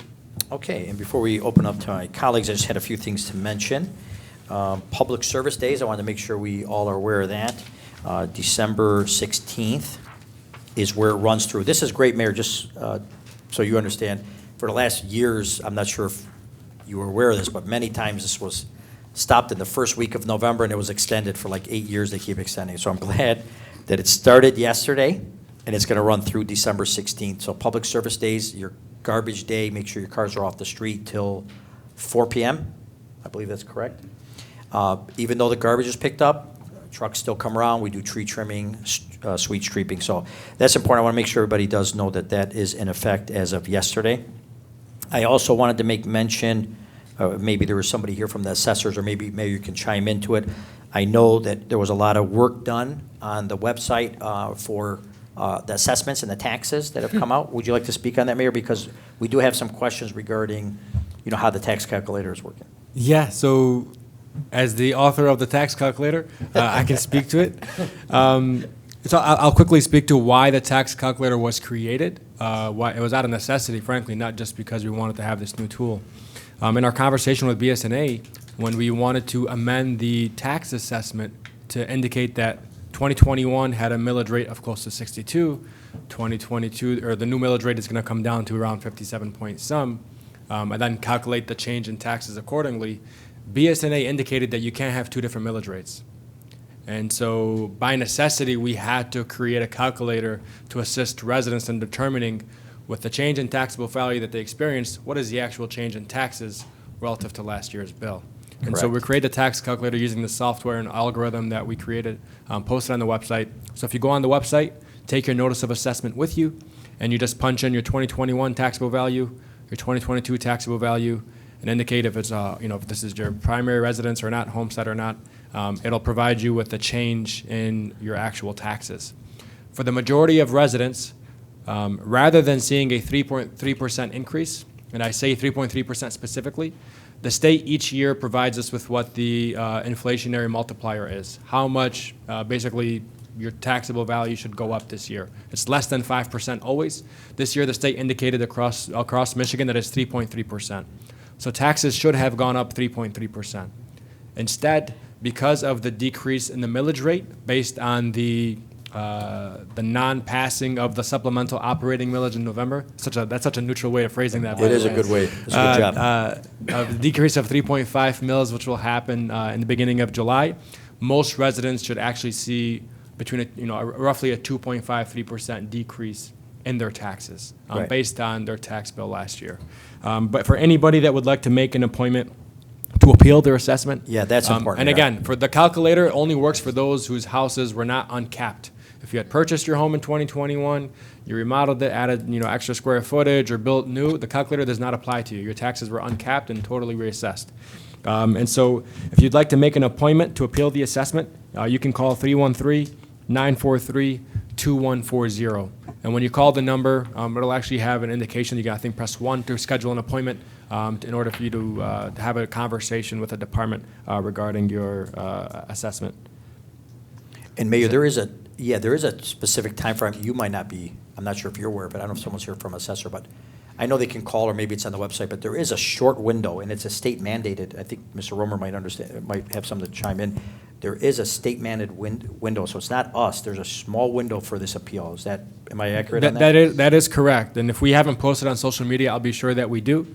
Just broadly speaking about assessors in the city, it's probably a good time to say this. We have hired an assessor. Great. This was the last position within the administration. We're waiting for an official start date, and we'll announce his name soon. But this is an individual who is a former assessor for a city, former deputy assessor for a large city, and he's actually coming from the Michigan Tax Tribunal. And so he also has that experience as well, which we're extremely excited. So we poached him from the state of Michigan. I'm going to bring him back to a city. So. Well, thank you very much, Mayor. So course. my math looks at it this way. Normally, the state increases 1 or 1.5. That's what I was surprised to Correct. see, 3.3. That's might be Correct. the largest I've seen in a Because while. inflation is high. Correct. No, absolutely. But the bottom line is, it's still a 6.5–7% savings, because you would have been assessed 3.5. You're going down reducing. 2.5. So it's a win for our residents, and hopefully we'll see some more to come as administration gets further on. Yes, sir. Yes, you can speak in 1 second. Yeah, 1 second, sir. Don't speak from this chair. Just come right up. Give us 1 more minute, okay? I also wanted to make a mention. If you like to speak on this specific tax item, then come up ahead. Yeah, this is the council portion right now. So, yeah. I know, hang on. Sir, wait until you come right to the microphone and then address it. This is still the council portion, but if you have something relevant regarding the tax issue, go ahead. Yes. My name is Stephen Fry, 23169 Beach. Yeah. I want to amend a statement I made before about Indiana real quick. When I said those people, I'm talking about the working class. And though we're talking about assessment on residential people, I want to know what the council is doing to hold the fire on BP, Speedway. Are those taxes being raised or looked at, or are they getting a break? You keep loading up on the working class, we're tapped out. Okay, My sir. question is, where do we get to look at not the commercial, but the corporations in the city? And are they paying their fair share? Yeah. Okay, thank you, Mr. Fry, for your comment. Absolutely. Everybody's assessed the same, so everybody will be paying their own taxes. This is the council portion, so I wanted to make sure this was just relevant to the tax aspect. Then I wanted to, sir, do not speak out of the chair, okay? All right. Just to get back on this as well, so before I open it to my colleagues, my wife and my 2 daughters are out of town in Arizona. So I'm stuck with my 15-year-old son and DoorDash at the door every few minutes. 15-year-old. No joke. Honestly, I can't keep up with it. But I'll tell you what I wanted to make mention, and this Saturday we were, most of the council, actually all the council was invited, and I had an opportunity. So I took the 15-year-old, told him we were going to eat, but we stopped at the Ford Performing Arts Center, and we were invited by the Dearborn Youth Symphony. And the president, Karen Sherman, had invited all the council. I stopped by there for the event. It was incredible. I'll be honest with you. It is, the Dearborn Youth Symphony is really, really, the orchestra, it's really nice. It was really very well attended. I was surprised. It was very full. Probably 80% of the audience, the auditorium was full. I had a great time. It was a short but very, very run program. And to see people at that age saying that they've been practicing 5 and 6 years, and some people, there was one gentleman, Sebastian Kurtz that played a solo. It was incredible. A really nice event, and it was great to get out there and see it. So hopefully, if you do see these events in the community, they are run very well, and it's nice to stop by and take a look at it. I'd like to open it up to my colleagues. Councilwoman Herrick? I'd just like to comment on the compliments that you just gave to the Dearborn Youth Symphony. I often speak about the Dearborn Symphony, which is the adults, the performers who've been, many of them performing for many years. Some of them did get their start through the Youth Symphony, and you may not, they may have talked about this. I was out of town, so I was not able to attend, but I do serve on the board of the Dearborn Youth Symphony, and I am so proud of the young people who have been performing with the Youth Symphony. They come from across the region because there is nothing like it that they can participate in many of the other cities. So they come to Dearborn. They've been doing that for many years, and as you pointed out, they have the opportunity to perform in the beautiful Michael E. Guido Theater. So we, as one of the members of the board of the directors, I appreciate your comments. Thank you so much for saying that. It was very nice. It really was really run And, very well. And the support that other families here in Dearborn have given to give these young people that opportunity. Thank you, Councilwoman. Councilwoman Burns.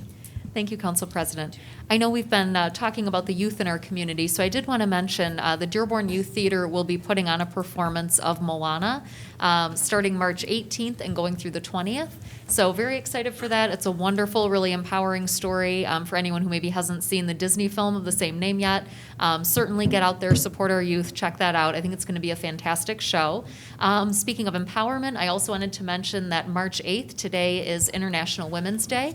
So if you have not already, I see a fist pump in the audience, thank you. If you haven't already, it's a great day, as any day is, to acknowledge all of the wonderful girls and women in our lives and all the amazing things that they do and the wonderful people that they are.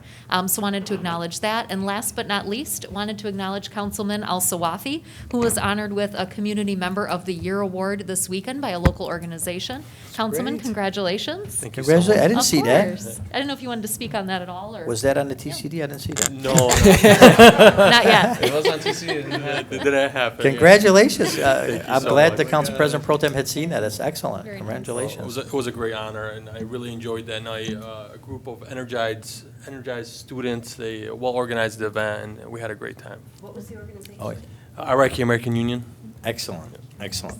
Congrats. All right. We have Councilman Hammoud next, but Councilwoman Herrick, just going to let her touch on something that was said by Councilwoman Burns. Yes, Absolutely. thank you. Thank you, Councilwoman Burns. I, too, wanted to acknowledge that March 8th is International Women's Day. It's a global day to celebrate the economic, cultural, and political achievements of women. In particular, I wanted to thank a couple of the women that paved the path for Councilwoman Burns and I to be here on council today. In particular, Councilwoman Suzanne Serini was a trailblazer throughout her career, not only on city council, but for human rights, women's rights, Arab American progress here in Dearborn and around the country. And she was acknowledged by, she served on the president. Yep.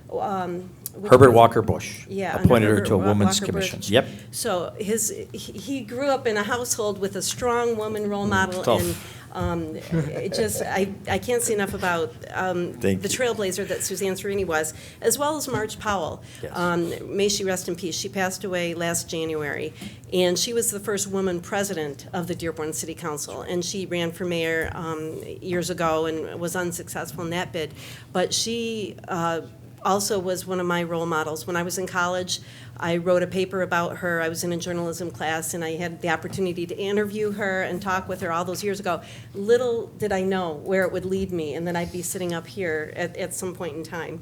That's nice. And Very I just wanted to mention the theme of the United Nations chose for this Women's Day this year. It's Gender Equality Today for a Sustainable Tomorrow, and it underscores the unbreakable link between gender equality and sustainable development.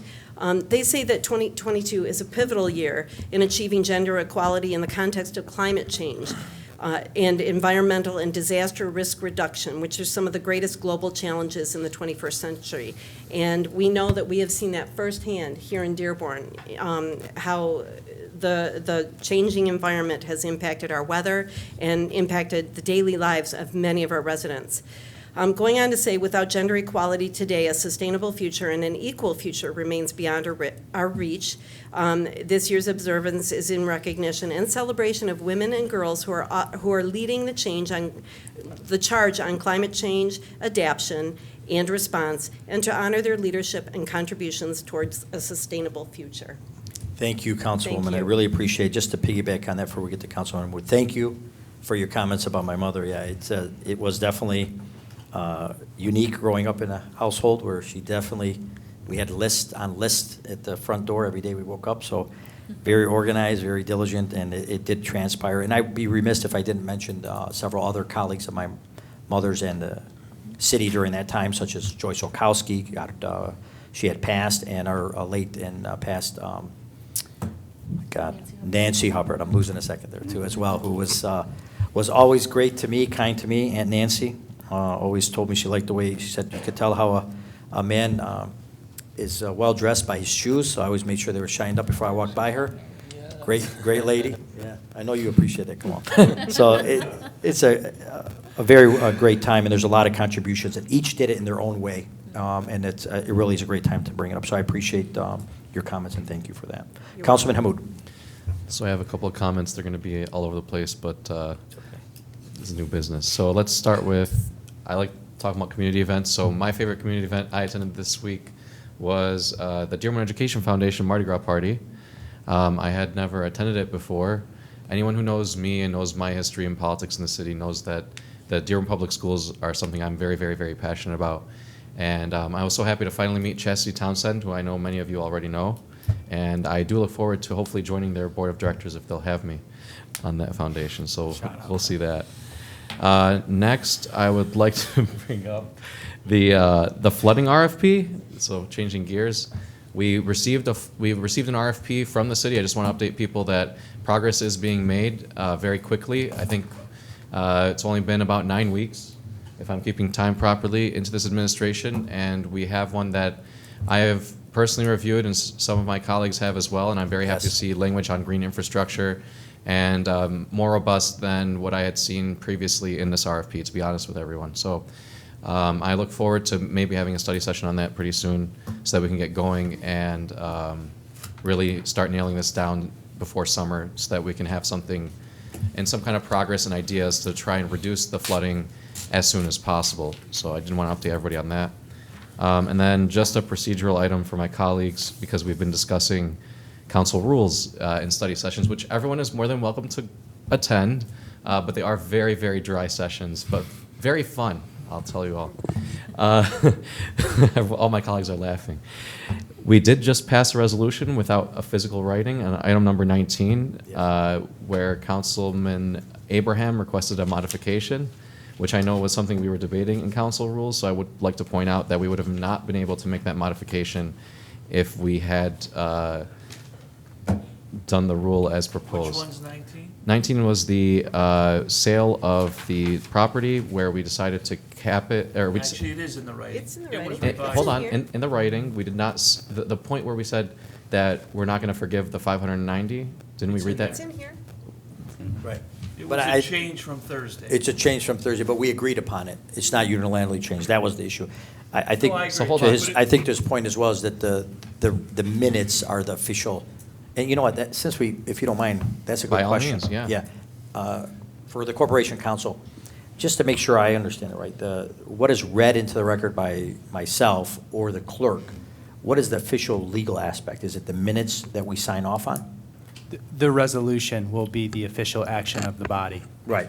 Okay, so that's the main point. That's the main aspect of it. So these comments that are made allow the flexibility to make changes. Modifications, Yeah, that we need at the time, and then we have to make sure that we review the minutes. Some of us look at those and make sure that they're accurate. and refer. I know Councilman Paris is big on that, yeah. Very careful about minutes. Yeah, but the minutes are the resolutions, am I correct? Council Same, President? using it interchangeably? How would you indicate it? No, minutes are different than the They're clerk- resolution. Right.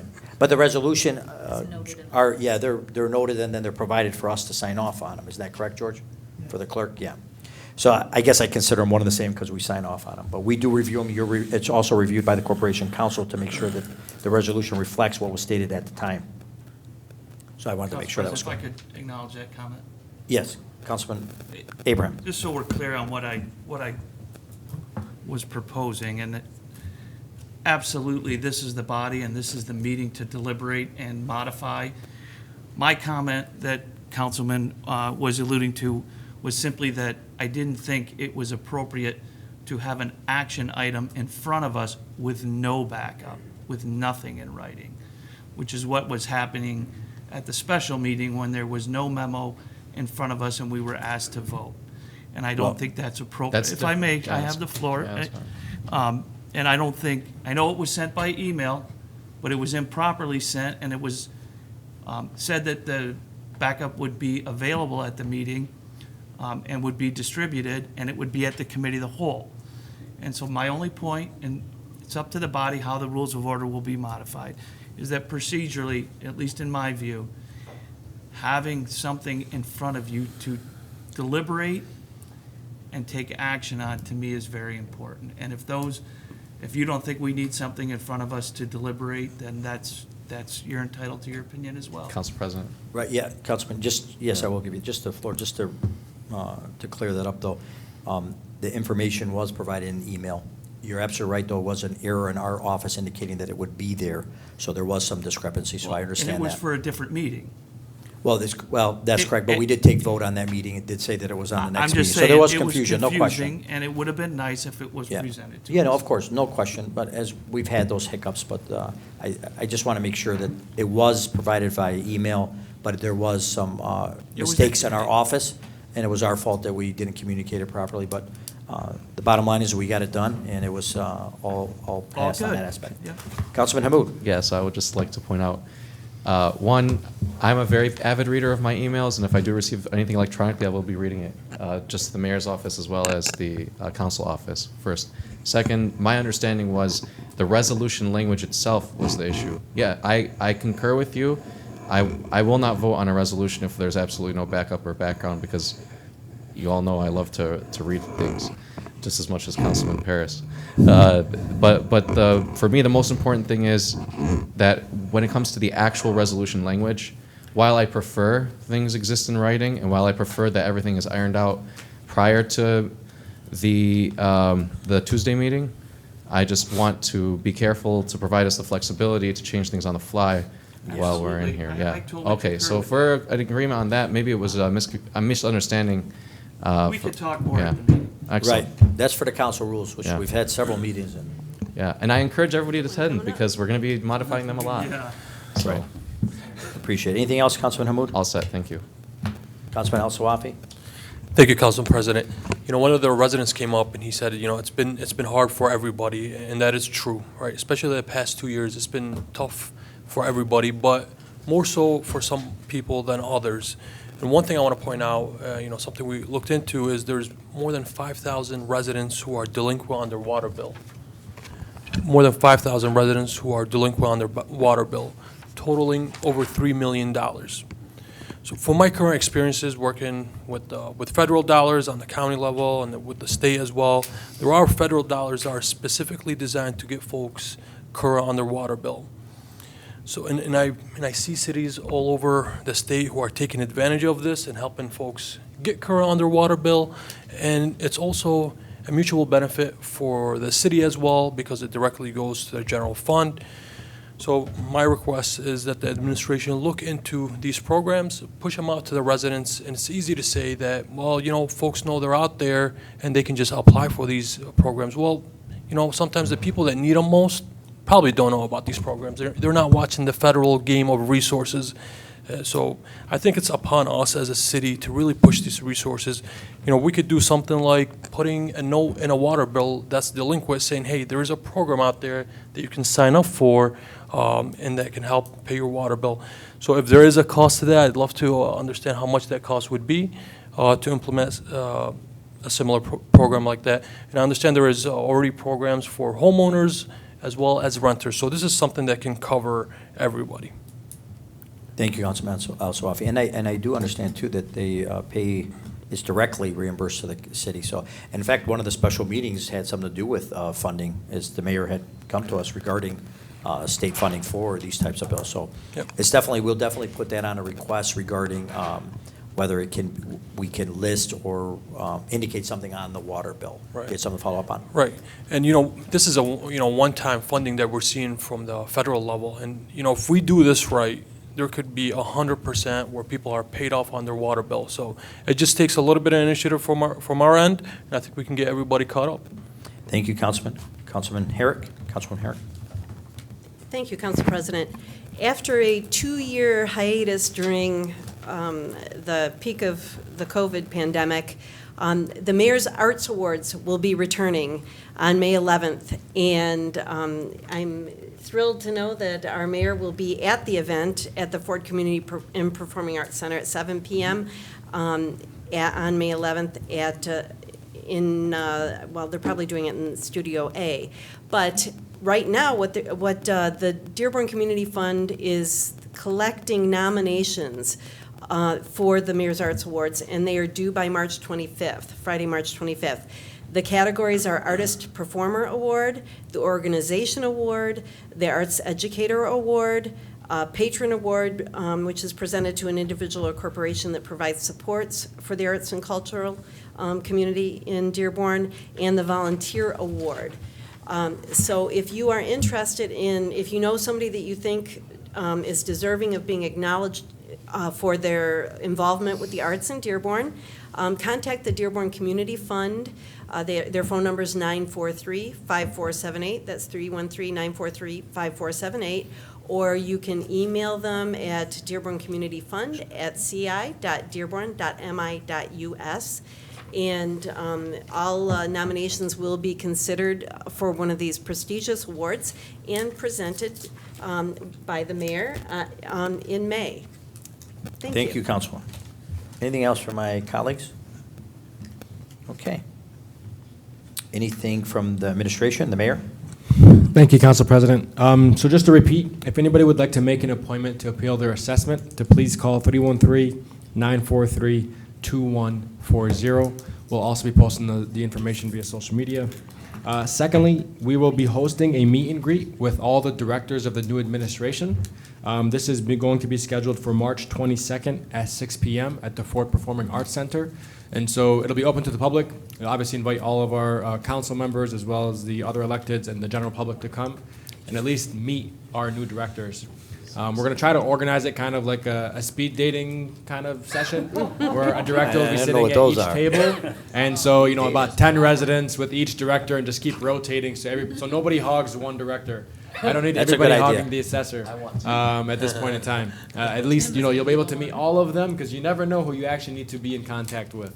We're hoping that will actually, urge migration internally. The third thing I wanted to speak to, Dearborn Restaurant Week. And so this is, we're hosting this, I guess the DDA is hosting this March 18th through March 27th. For more information, go to DearbornRestaurantWeek.com. This is where you can support some of our small businesses and our restaurants in the East and West DDAs. You can get a fine meal at a discounted price, and it's trying to draw a lot of folks to the city of Dearborn. We are the food capital of the world. As somebody who's traveled much, I can tell you, wherever I travel, I always say I can't wait to get back to Dearborn because the food is just so much better here. The next thing, in regards to, we have the RFP for the water and sewer infrastructure study, but we also have the job description finalized now for our city engineer. As most of you know, our city engineer is retiring at the end of this month, Eunice Patel. And so we're going to be posting the job position for city engineer. We've added a lot of language regarding hopefully finding somebody who also has a great understanding for green infrastructure. So just look out for that job posting. To the city council members, if you can share it within your circles and your networks, that'd be greatly appreciated as well. Absolutely. And then lastly, on International Women's Day, just 4 women I wanted to recognize today.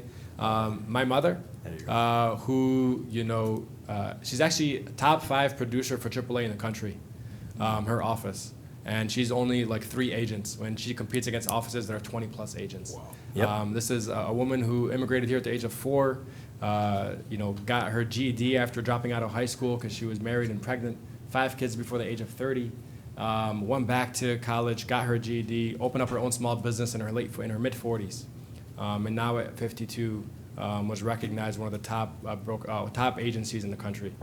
So that's who my hero is. Congratulations. Second is my wife. Today was actually her first day back at work after a 3-month maternity leave. Let me just say, America's policy on maternity leave is just brutal. For you to have to go back after just 3 months. And so it's been a long day for her. It is not an easy struggle. And so she's also a full-time physician, and so just, God bless her all the way around. Because what I endure relative to what she endured, there's no comparison. And then the next two, to Zainab Hussein, who's my chief of staff. She is, I think, the first female chief of staff in the city of Dearborn. So wanted to recognize her. Absolutely. As well as our new chief operating officer, Amanda Bright McClanahan.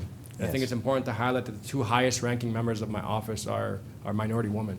And so we're extremely happy that they're here. Their contributions have been great in just these few weeks, and look forward to working with them. They're my bosses. They tell me what to do. So excited for the road ahead. Thank you, Mayor. That's great. Thank you very much, Mayor. And while we have an opportunity, we do have Parks and Recreation Director as well. Can we bring him up? I know that to introduce him to the folks. Sean, if you can come up. So this, the reason we're coming back up is the cow is not televised. That's correct. This council meeting is televised. Well, Mayor, I wanted to bring him back because I just wanted to see if he was trying to address Councilman El Sawafi today, and to see if he had more than one suit, if that was just his interview suit, but I like that. Looks good. Man. Looking good. All right. We're going to see it in the budget that he can't afford those nice ties. Oh, my God. These were courtesy of the City of Kalamazoo taxpayers. There you go. So Sean Fletcher, Director of Parks and Recreation. This is my second week on the job. Excellent. Very excited to be here. Prior to arriving in Dearborn, I worked for the City of Kalamazoo for about 9 years. Prior to that, I was with Canton Township for about 15 years in municipal recreation. So I have a little bit of experience. I'm excited about this opportunity. I'm excited about the mayor and his team. I think it's going to be a great opportunity for myself, the team that is here. I'm sure we'll add some people here and there within the budget, of course.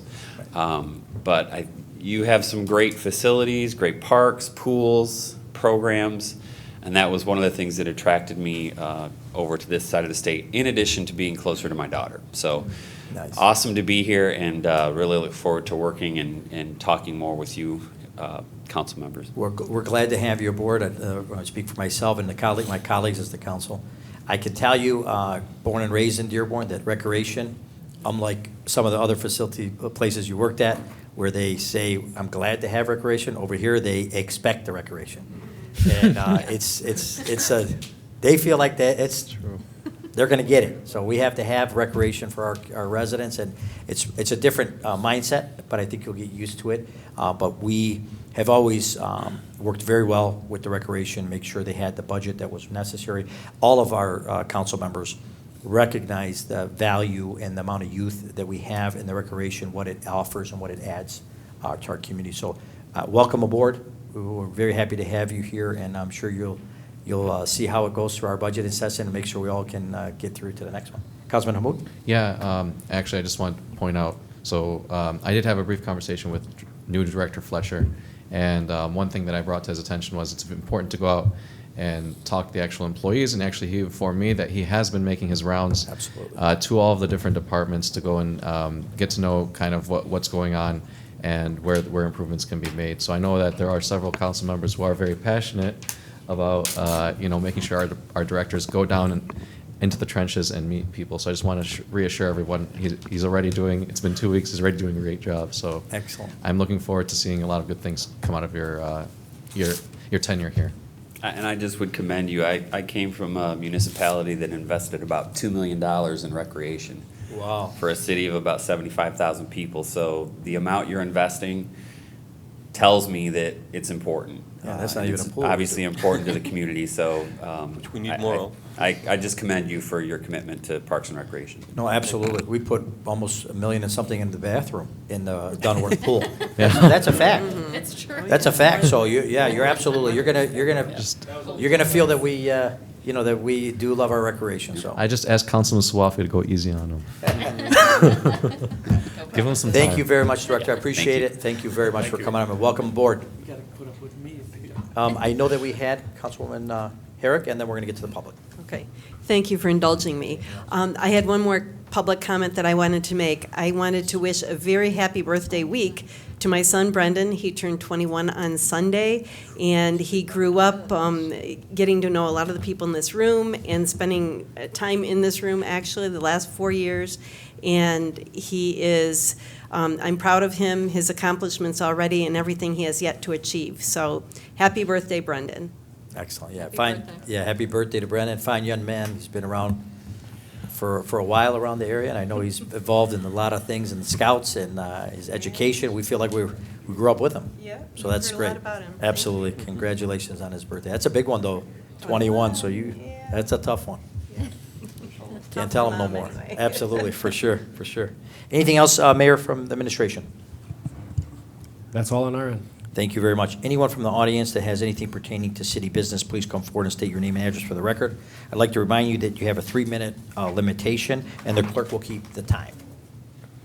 Hi, good evening, everyone. Salah Ali, Dearborn resident. I just wanted to talk about a couple of things. One is item number 19, the Ramadan Suhoor Festival. No, I'm sorry, not 19. Whichever number, number 23. Yep. Number 23. So, as someone who regularly attends city council meetings, I've never seen or heard the amount of questioning that occurred for such an event and the rigor put into this. So, although justified, I hope to see it moving forward for all public and private event organizers. And I just want to commend the event organizers. You know, they're doing this for a great cause, for a nonprofit organization, so I appreciate them, the administration, and both Chief Shaheen and Murray for coordinating the safety aspect. Another item, and I missed earlier, was item number 6, authorizing a noise ordinance waiver for MDOT projects. Was there a discussion on the roads that are planned to be worked on? Yes, is our engineer here? No, he left. Oh, that's right. Yes, there is, number 6, let me see if they're in the So I backup. think it speaks to, Yeah, I did speak about it, yeah, let's see. Oh, yeah, let me see, is that one? Yes, it was, we read it in the record, Mr. Ali, but it has to do with asphalt resurfacing on Michigan Avenue between Elm and Firestone, and then again on Telegraph between Van Born and Oxford, and then there's also a bridge rehabilitation on Ford Road, overpass of Heinz Drive, thank you. And then for areas that are nearby neighborhoods, will they be communicated of such projects and the waiver of noise ordinance? Absolutely, we did ask that, he was here, so I asked him regarding it, Mr. Ali, and asked him how they come up with the notification, if it was the legal department, if it was through the legal department. We found out that it's not through our city departments, through MDOT, but they have meetings with the residents in the area, and our engineering staff is there, and they take a recommendation from our engineering on the location and proximity where they should notice the people. But Okay. we did ask that specifically. And what are the hours in which they'll be working on? Because it just says the noise ordinance up until summer 23, so is there limited hours throughout the night? Yeah, currently our ordinance, Mr. Hawkins, you might speak to it, is it 10 PM or 8 PM? 10 PM right now. So the waiver is to allow them to do it in the evening to reduce traffic flow and impeding on the. Up until on the- 10 PM? No, that's the after current, 10. that's for Till what regular time? business. Well, we don't have an established time, it's per project. They're going to try to start at 5 o'clock when the traffic slows, 6 o'clock when the traffic settles down. And then if they cross the 10 o'clock line, that's for the waiver. It is to try to reduce the impact on the major thoroughfares. But So- there's no set time in how late they can work throughout the night? No, No. it's on completion of the task, because we have to open the road by morning. So we're trying to set the hours so that we impact the traffic the least. Typically, it does not go on throughout the night. We're able to close them up fairly quickly. Okay. and if I may, I'll share with you Yes, Mayor. the specifics. But it's not, I know it says until 2023, but it's not for like a full year. It's like 30 nights here, You know, Correct. 30 nights for like 1 month, 30 nights for like 1 month. That's Yeah, pretty much it. and that's kind of behind the reasoning for what roads will be worked. It just seems so long to be worked until then, but I appreciate that clarification. And then lastly is, I realized the electronic version of the agenda was uploaded with the backup slides. Of Yeah, you Hunter like Clay. that? Yeah, Very is good. that intentional moving? Absolutely, that wasn't a Okay, mistake. Very good. So that's- So I didn't know if it was just a mistake. No, or no, not, no. but- We have We requested requested it. Honestly, I would give our props to our clerk and his staff. He has a good staff. And I could tell you that we requested it, and we were talking in the council rules, as Councilman Hood had indicated, that we wanted to add that as a requirement. And the clerk said that if he has the ability to do it, they would do it immediately. And they asked if that was okay. We said it was outstanding, and they did put it up. I'm glad it went through. Yeah, okay. Thank you very much. Thank you, Mr. Ali. Thank you. Council President? Yeah, just on- Councilman Paris? If I could address Mr. course. Solly just for a moment. If you go on a city website too, and I don't have the exact link, I tried looking it up here, cityofdearborn.org, but you can look up construction and CSO project updates. You know, it also lists construction other than CSO. So that may be something that you could look up too to get timely information. Okay, all right, thank you. Council President. Thank you, Councilman Hamud. Yeah, just to piggyback off of that comment that you Yes. made, which was Alyssa Craigie in the clerk's Yes. office has been doing a phenomenal job putting it together, and this is something we've been negotiating in the council rules of order. So those improvements like that are things that we are actually directly working on to help improve transparency. We're receiving also clarifications from the mayor's office, and we're trying to work out some of the kinks on because as we addressed earlier, things change from Thursday to today, and we don't want people to receive information that's wrong. So we're also kind of working through that and how we're going to present it to the public. But and then as our website evolves as well, hopefully we'll see that all kind of come together into a better system. But we are trying to be as transparent as possible as a council, and I commend the mayor's administration for also working with us to help ensure that we're trying to be more transparent as well as an overall government moving forward. So thank you. Yeah, absolutely. With the mayor had indicated, I don't know, Mayor, if you had spoken to it on I know you did on the committee of the whole, but the transparency dashboard as well for the police department is live and running as well. Correct. The police have launched an updated transparency dashboard. It kind of models the one that the city of Westland uses. Yes. And it's real-time information. Another reminder, our traffic enforcement unit is out. Oh, they are. So selective enforcement is in process. Don't speed. Don't call them if you get a ticket. Don't call anybody if you get a ticket. Don't call anybody. Just pay the ticket. Definitely. I appreciate that. Thank you, Mayor. But I just wanted to make a point of that. And I know on the TI or IT or Technology Innovation Department, I had asked him to remove something off the website that was been on there forever, and he said there's 18,000 URLs or something. If I touch anything, it might explode. So we're all.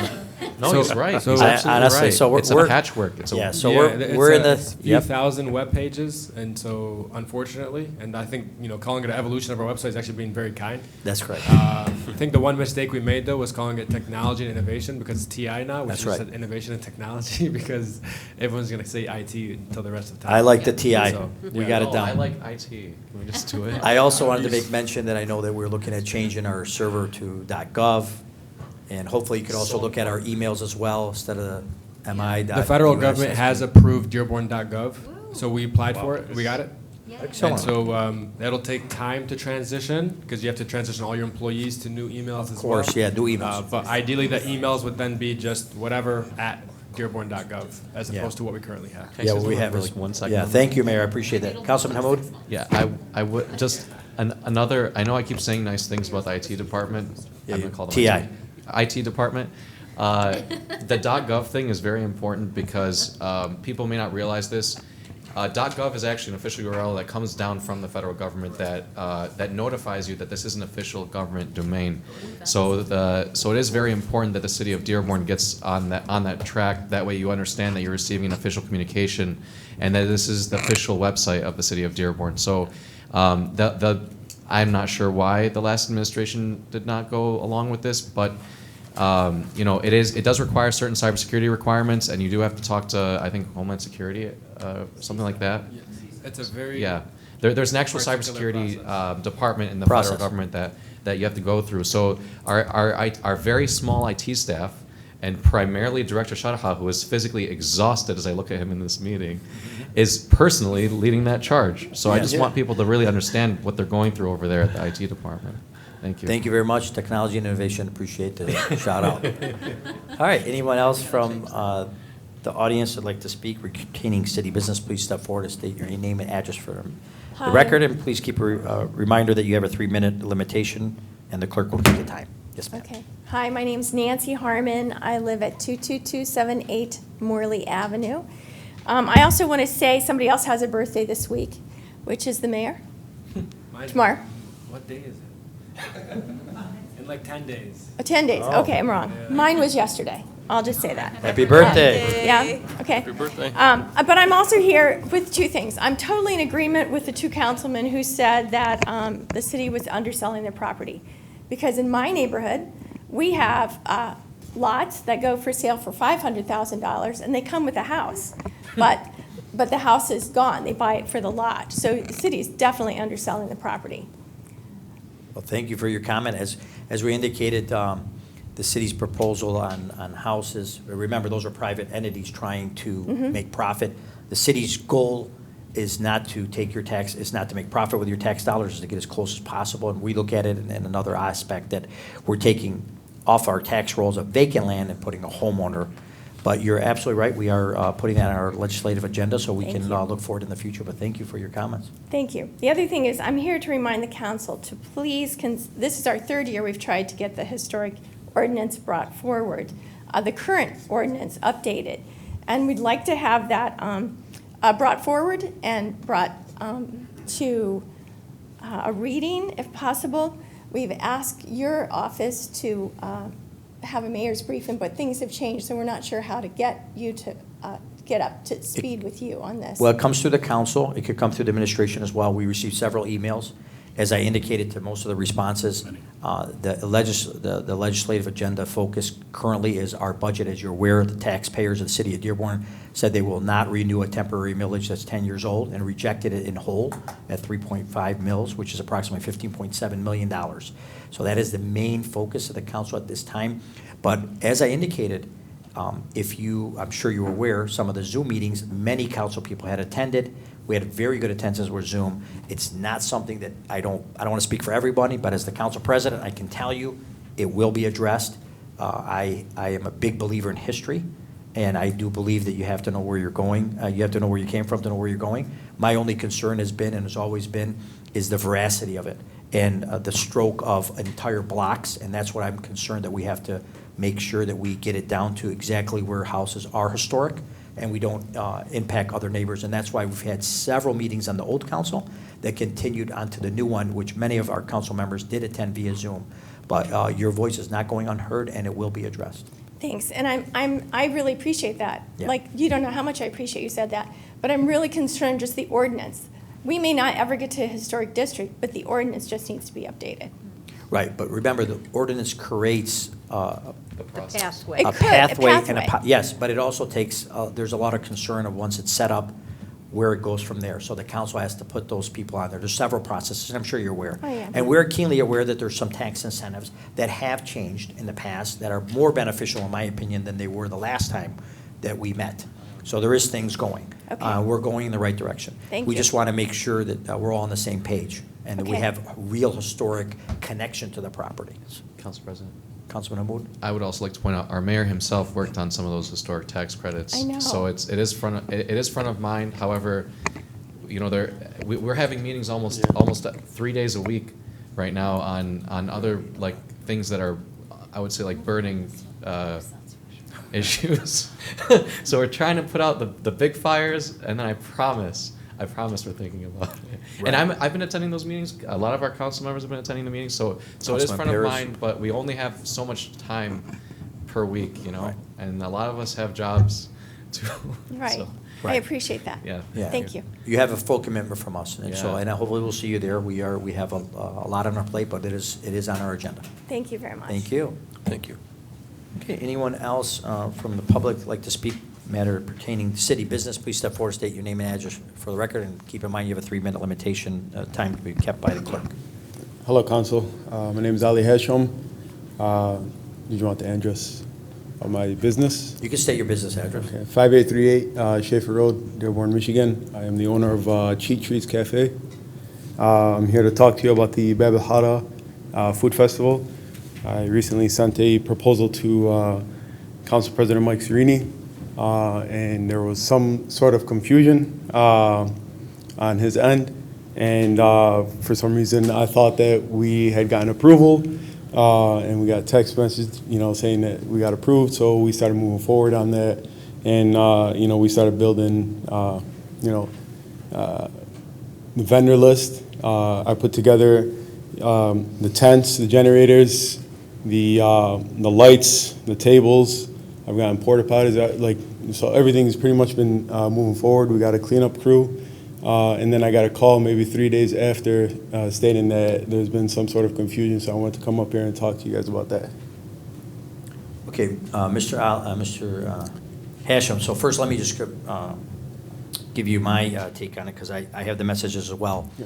When we did speak, you did send a proposal, and from my understanding, we were working with the administration. I was working with the administration to make sure whether this needed to come to the council. Because if you recall, what my recommendation, what I have seen in the past and under the old administration was that during Ramadan, if any existing brick and mortar facility wanted to put outside tables or expend their business to the outdoors pre-pandemic and during that time, they had to go through planning, zoning. They would come out and say, you took out 2 parking spots, you can't do it, we got to shut you down. So this council had, and I believe the last council had worked on outdoor seating regulations that we put in temporarily that was administratively approved, not coming through the council. So what I indicated to you on Friday, and everything done by the council has to be done by council resolution through a public meeting. So what I indicated to you is that our deputy, our economic development gentleman who's back there, I sent him your number and told you, you should be fine, he's gonna call you on Monday. My understanding was I thought you wanted an expansion of your facility because you are a brick and mortar.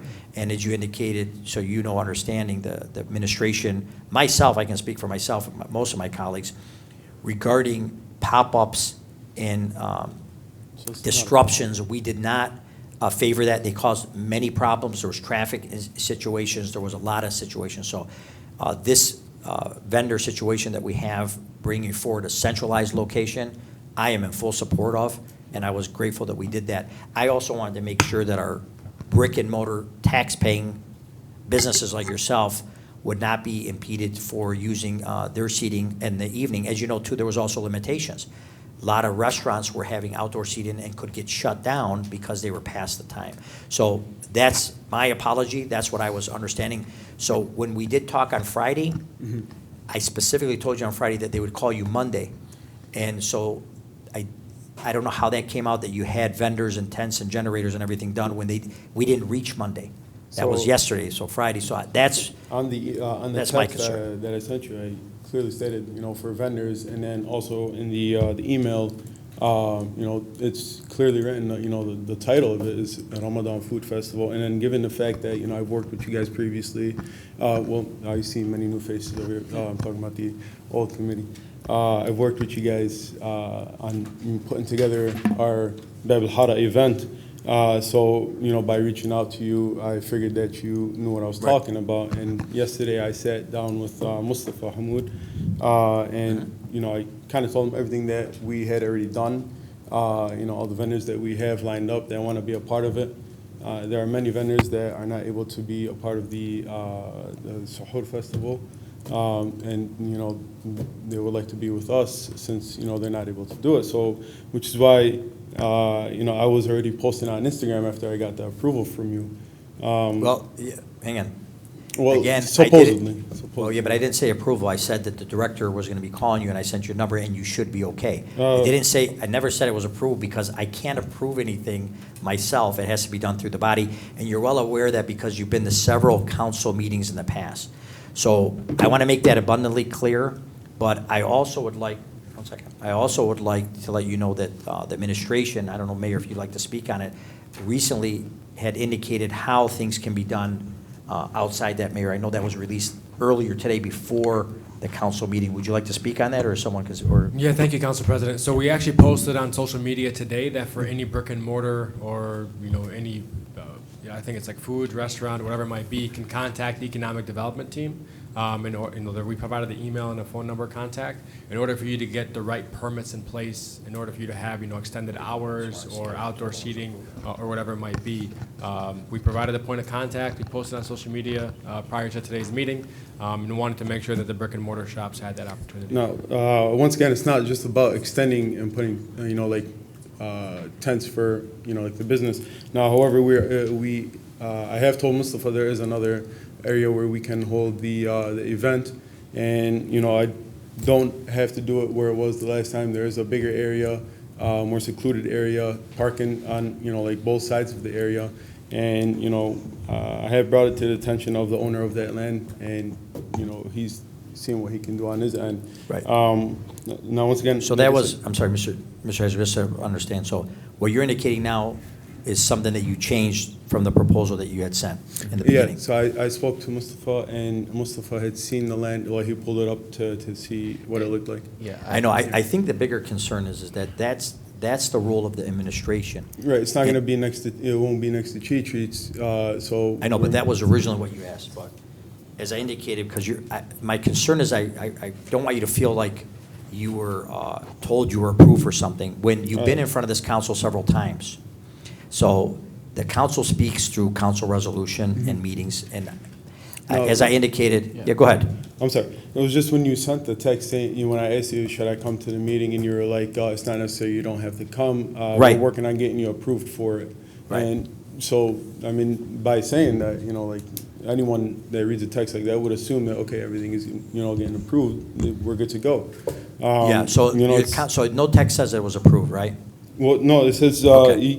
let me see if I can pull it up. You could look, I looked through it already, but here's the point. Yeah. When I said you didn't have to come is because I don't believe this body had to approve it, because we have already approved outdoor seating approvals that is done administratively. Mr. Sheikh, would you like to come up and speak on that aspect? If the So mayor's that okay, or- is done administratively for brick Correct. and mortars. They're trying to have extended hours and outdoor. And that's seating. relatively new as well. Correct. And That's that's why I relatively was based on trying, what that's why I happened during COVID. specifically told you and sent his number, your number, and you asked me what does his number start I with, did- so you I would didn't get recognize it, you. right?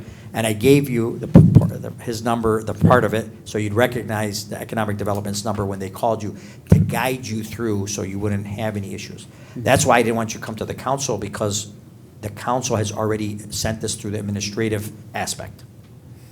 So, Councilman Hammoud. Okay, so I sat down with Mr. Hashem yesterday because I saw things flying around on social media. They got phone calls. I think, so what's happening here is a lot of miscommunication. So Mr. Hashem wants to hold a festival event, I think similar to the one that we approved earlier today. The primary issue with that would be, making sure that we're in adherence with all city ordinances regarding events like that, and ensuring that ECD is on board. Right now, our new ECD director is still coming on board. Mr. Sheikh has been kind of filling in the role, but it's a work in progress. And so also, like I said earlier, 9 weeks in the administration. This is a major undertaking of a festival that you'd like to do, especially if we were going to ensure that it gets done right. I understand that in the past we've held events like this, but the problem is, the process in the past that was not as robust as I would like to see it. And I like our new thing where we spend 3 months asking people questions. And as Mr. Salah Ali was here earlier saying, why, we're asking a lot of questions. I love asking questions because I like to get into the details. And as Councilman Paris also, we like to make sure everything's ironed out beforehand. So I did request, and I think ECD should be reaching out to you hopefully very soon to start discussing some of your event items. And as we discussed yesterday, I think it's going to be difficult in this short of an amount of time for you to get all the approvals necessary. However, if that's a heavy lift that you're willing to do, and if the administration has the manpower, because the other thing is, I'm willing to do it. yeah, well, no. In all fairness, we have a limited amount of police staff in the city as well, and if we're going to be ensuring security and safety for residents in two completely different parts of the city, I expressed this yesterday. It's going to be it's going to be a little difficult, and we have to ensure that that fire is And on board.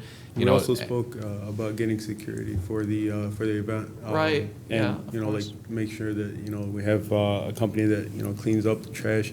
And I explained to you that I do have all of those in order. But I'm not the right person to tell, like, I was just communicating with you to tell you to come to the meeting, Right. ensure that you talk to the departments. We legislate, we provide approvals, we provide funding approvals, and we also take public comment to ensure that the administration is aware, you know?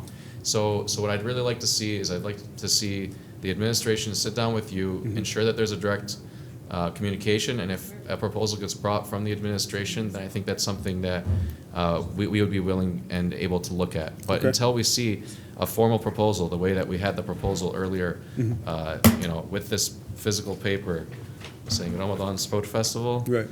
like So the one where you explained yesterday? Sorry? Where you explained yesterday where the city employees take the proposal that I send and, you know, write it into their own form? Well, they would work with you in that process. I mean, it's like I said, it comes from the city, from ECD, and from fire. Actually, this is from fire specifically. The police department would get involved. There's planning. There's a process that you have to go through. This is a major event, and I commend you. I just want to say I commend you for being passionate about your community. Ramadan is a very important time in our community, and I think centralizing some of these events and ensuring appropriate safety, appropriate both like physical safety as well as food safety, and all of that is met. You know, that's very important for our residents, ensuring that we're not causing problems for residential homes. These are all things we're all very passionate about, I'm sure, up here. So I'm also passionate about doing it by the book as well, Right. so I don't want to, you know, Well, first you got to make do is anyone mad. Right. First you got to do is find a location, come up with a Yes, plan, I come see already, the. I already told Mustafa about the location. yeah, but I'm not. I know, but Oh, you, so you have to go through, because originally it was in your lot where you only Correct. have a few spots. Correct. So the new location that you're finding, you have to get their approval from Of them, course. and then you have to come up with a proposal, bring it to economic development, and then they have a criteria. So- And let me just add, Yes, even ma'am. if you choose this new parcel of land, that's not to say that we'd approve of that parcel of land. Okay. Right. So just because, I know what the site that you're currently looking at is also surrounding neighborhoods, it's it's gonna be traffic across the street, there and you was, can't park in the parking lot. But I think it's the Vintage Bell Cultural Center, the old one, Yeah. on Miller Road. No, not that one. Well, it's next door.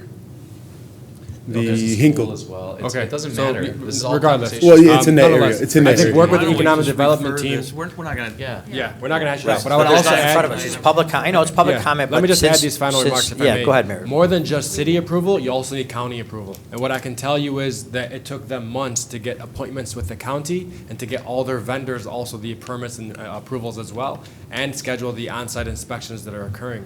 So- So I would just caution you that knowing that we're 3 weeks away from Ramadan, it's also gonna be a very, very tight timeline, and the rules and things that are in place are very stringent. I mean, I would love to, you know, like, put my time on the line to see if we can get this going. You know, like Councilman Mustafa had, or Councilman Hamoud, I'm sorry, had mentioned, you know, I am very passionate about this. I have done it before, and I don't want, you know, to let go of it. You know, I'm trying to bring into the city what I have done before, and, you know, I want to keep it going for many years to come. You know, I'm here, my business is in the city. I grew up in the city, and, you know, like, you know, I bleed, you know, for the city. So, you know, like, I'm always going to be pushing to bring in new things into the city, as, you know, I have done before. And there was many times where I've called, you know, Council President Mike Serini to ask you if I can do other things, you know, outside of Ramadan, to, you know, like, to keep bringing in new ideas into the city. So, you know, like, I'm not going to stop. You know, I'm going to keep pushing forward for, you know, like, bringing in new ideas. We appreciate that. and- Sorry, and- time has expired. Yeah, thank you very much. We really appreciate it. So, Mr. Hashim, you're fully aware of what you need to do at the next steps? And the gentleman is there, right, sitting with you, who has your cell phone that I provided for him. So you could talk to him after the meeting and then go from there. But we appreciate your effort. And, you know, I've frequently visited your location. And your brother as well. Yeah, I brought my brother, the commander of the USS Nitz, down there because he's a vegan. He wouldn't eat anything. So I took him to you, and you got him. I don't know if it was it vegan? Or, it was. So I mean, it tasted good. So It here's the tasted thing, really I good, can't so say, don't know. Vegan if it's not vegan, because I don't want to risk a lawsuit. No, I'm sure it especially, was. you know. He would have told me later, he would have felt it, but it was phenomenal. Yes, that's right. It was phenomenal. We love your place and what you bring to the city of Dearborn. As you know, I'm always been a supporter of you and your facility, and I wish you and your family the best, and we're always going to continue to support you. But please make sure you see Mr. Sheikh after so he can guide you in the right direction. Thank you very much. Thank you guys for listening to me. Absolutely. Thank you. Thank you. Anyone else from the audience would like to speak pertaining matters pertaining city business? Please come forward and state your name and address for the record. Okay, hearing none, I entertain a motion to adjourn. So moved. Motion to adjourn by Councilwoman Harry. We are adjourned.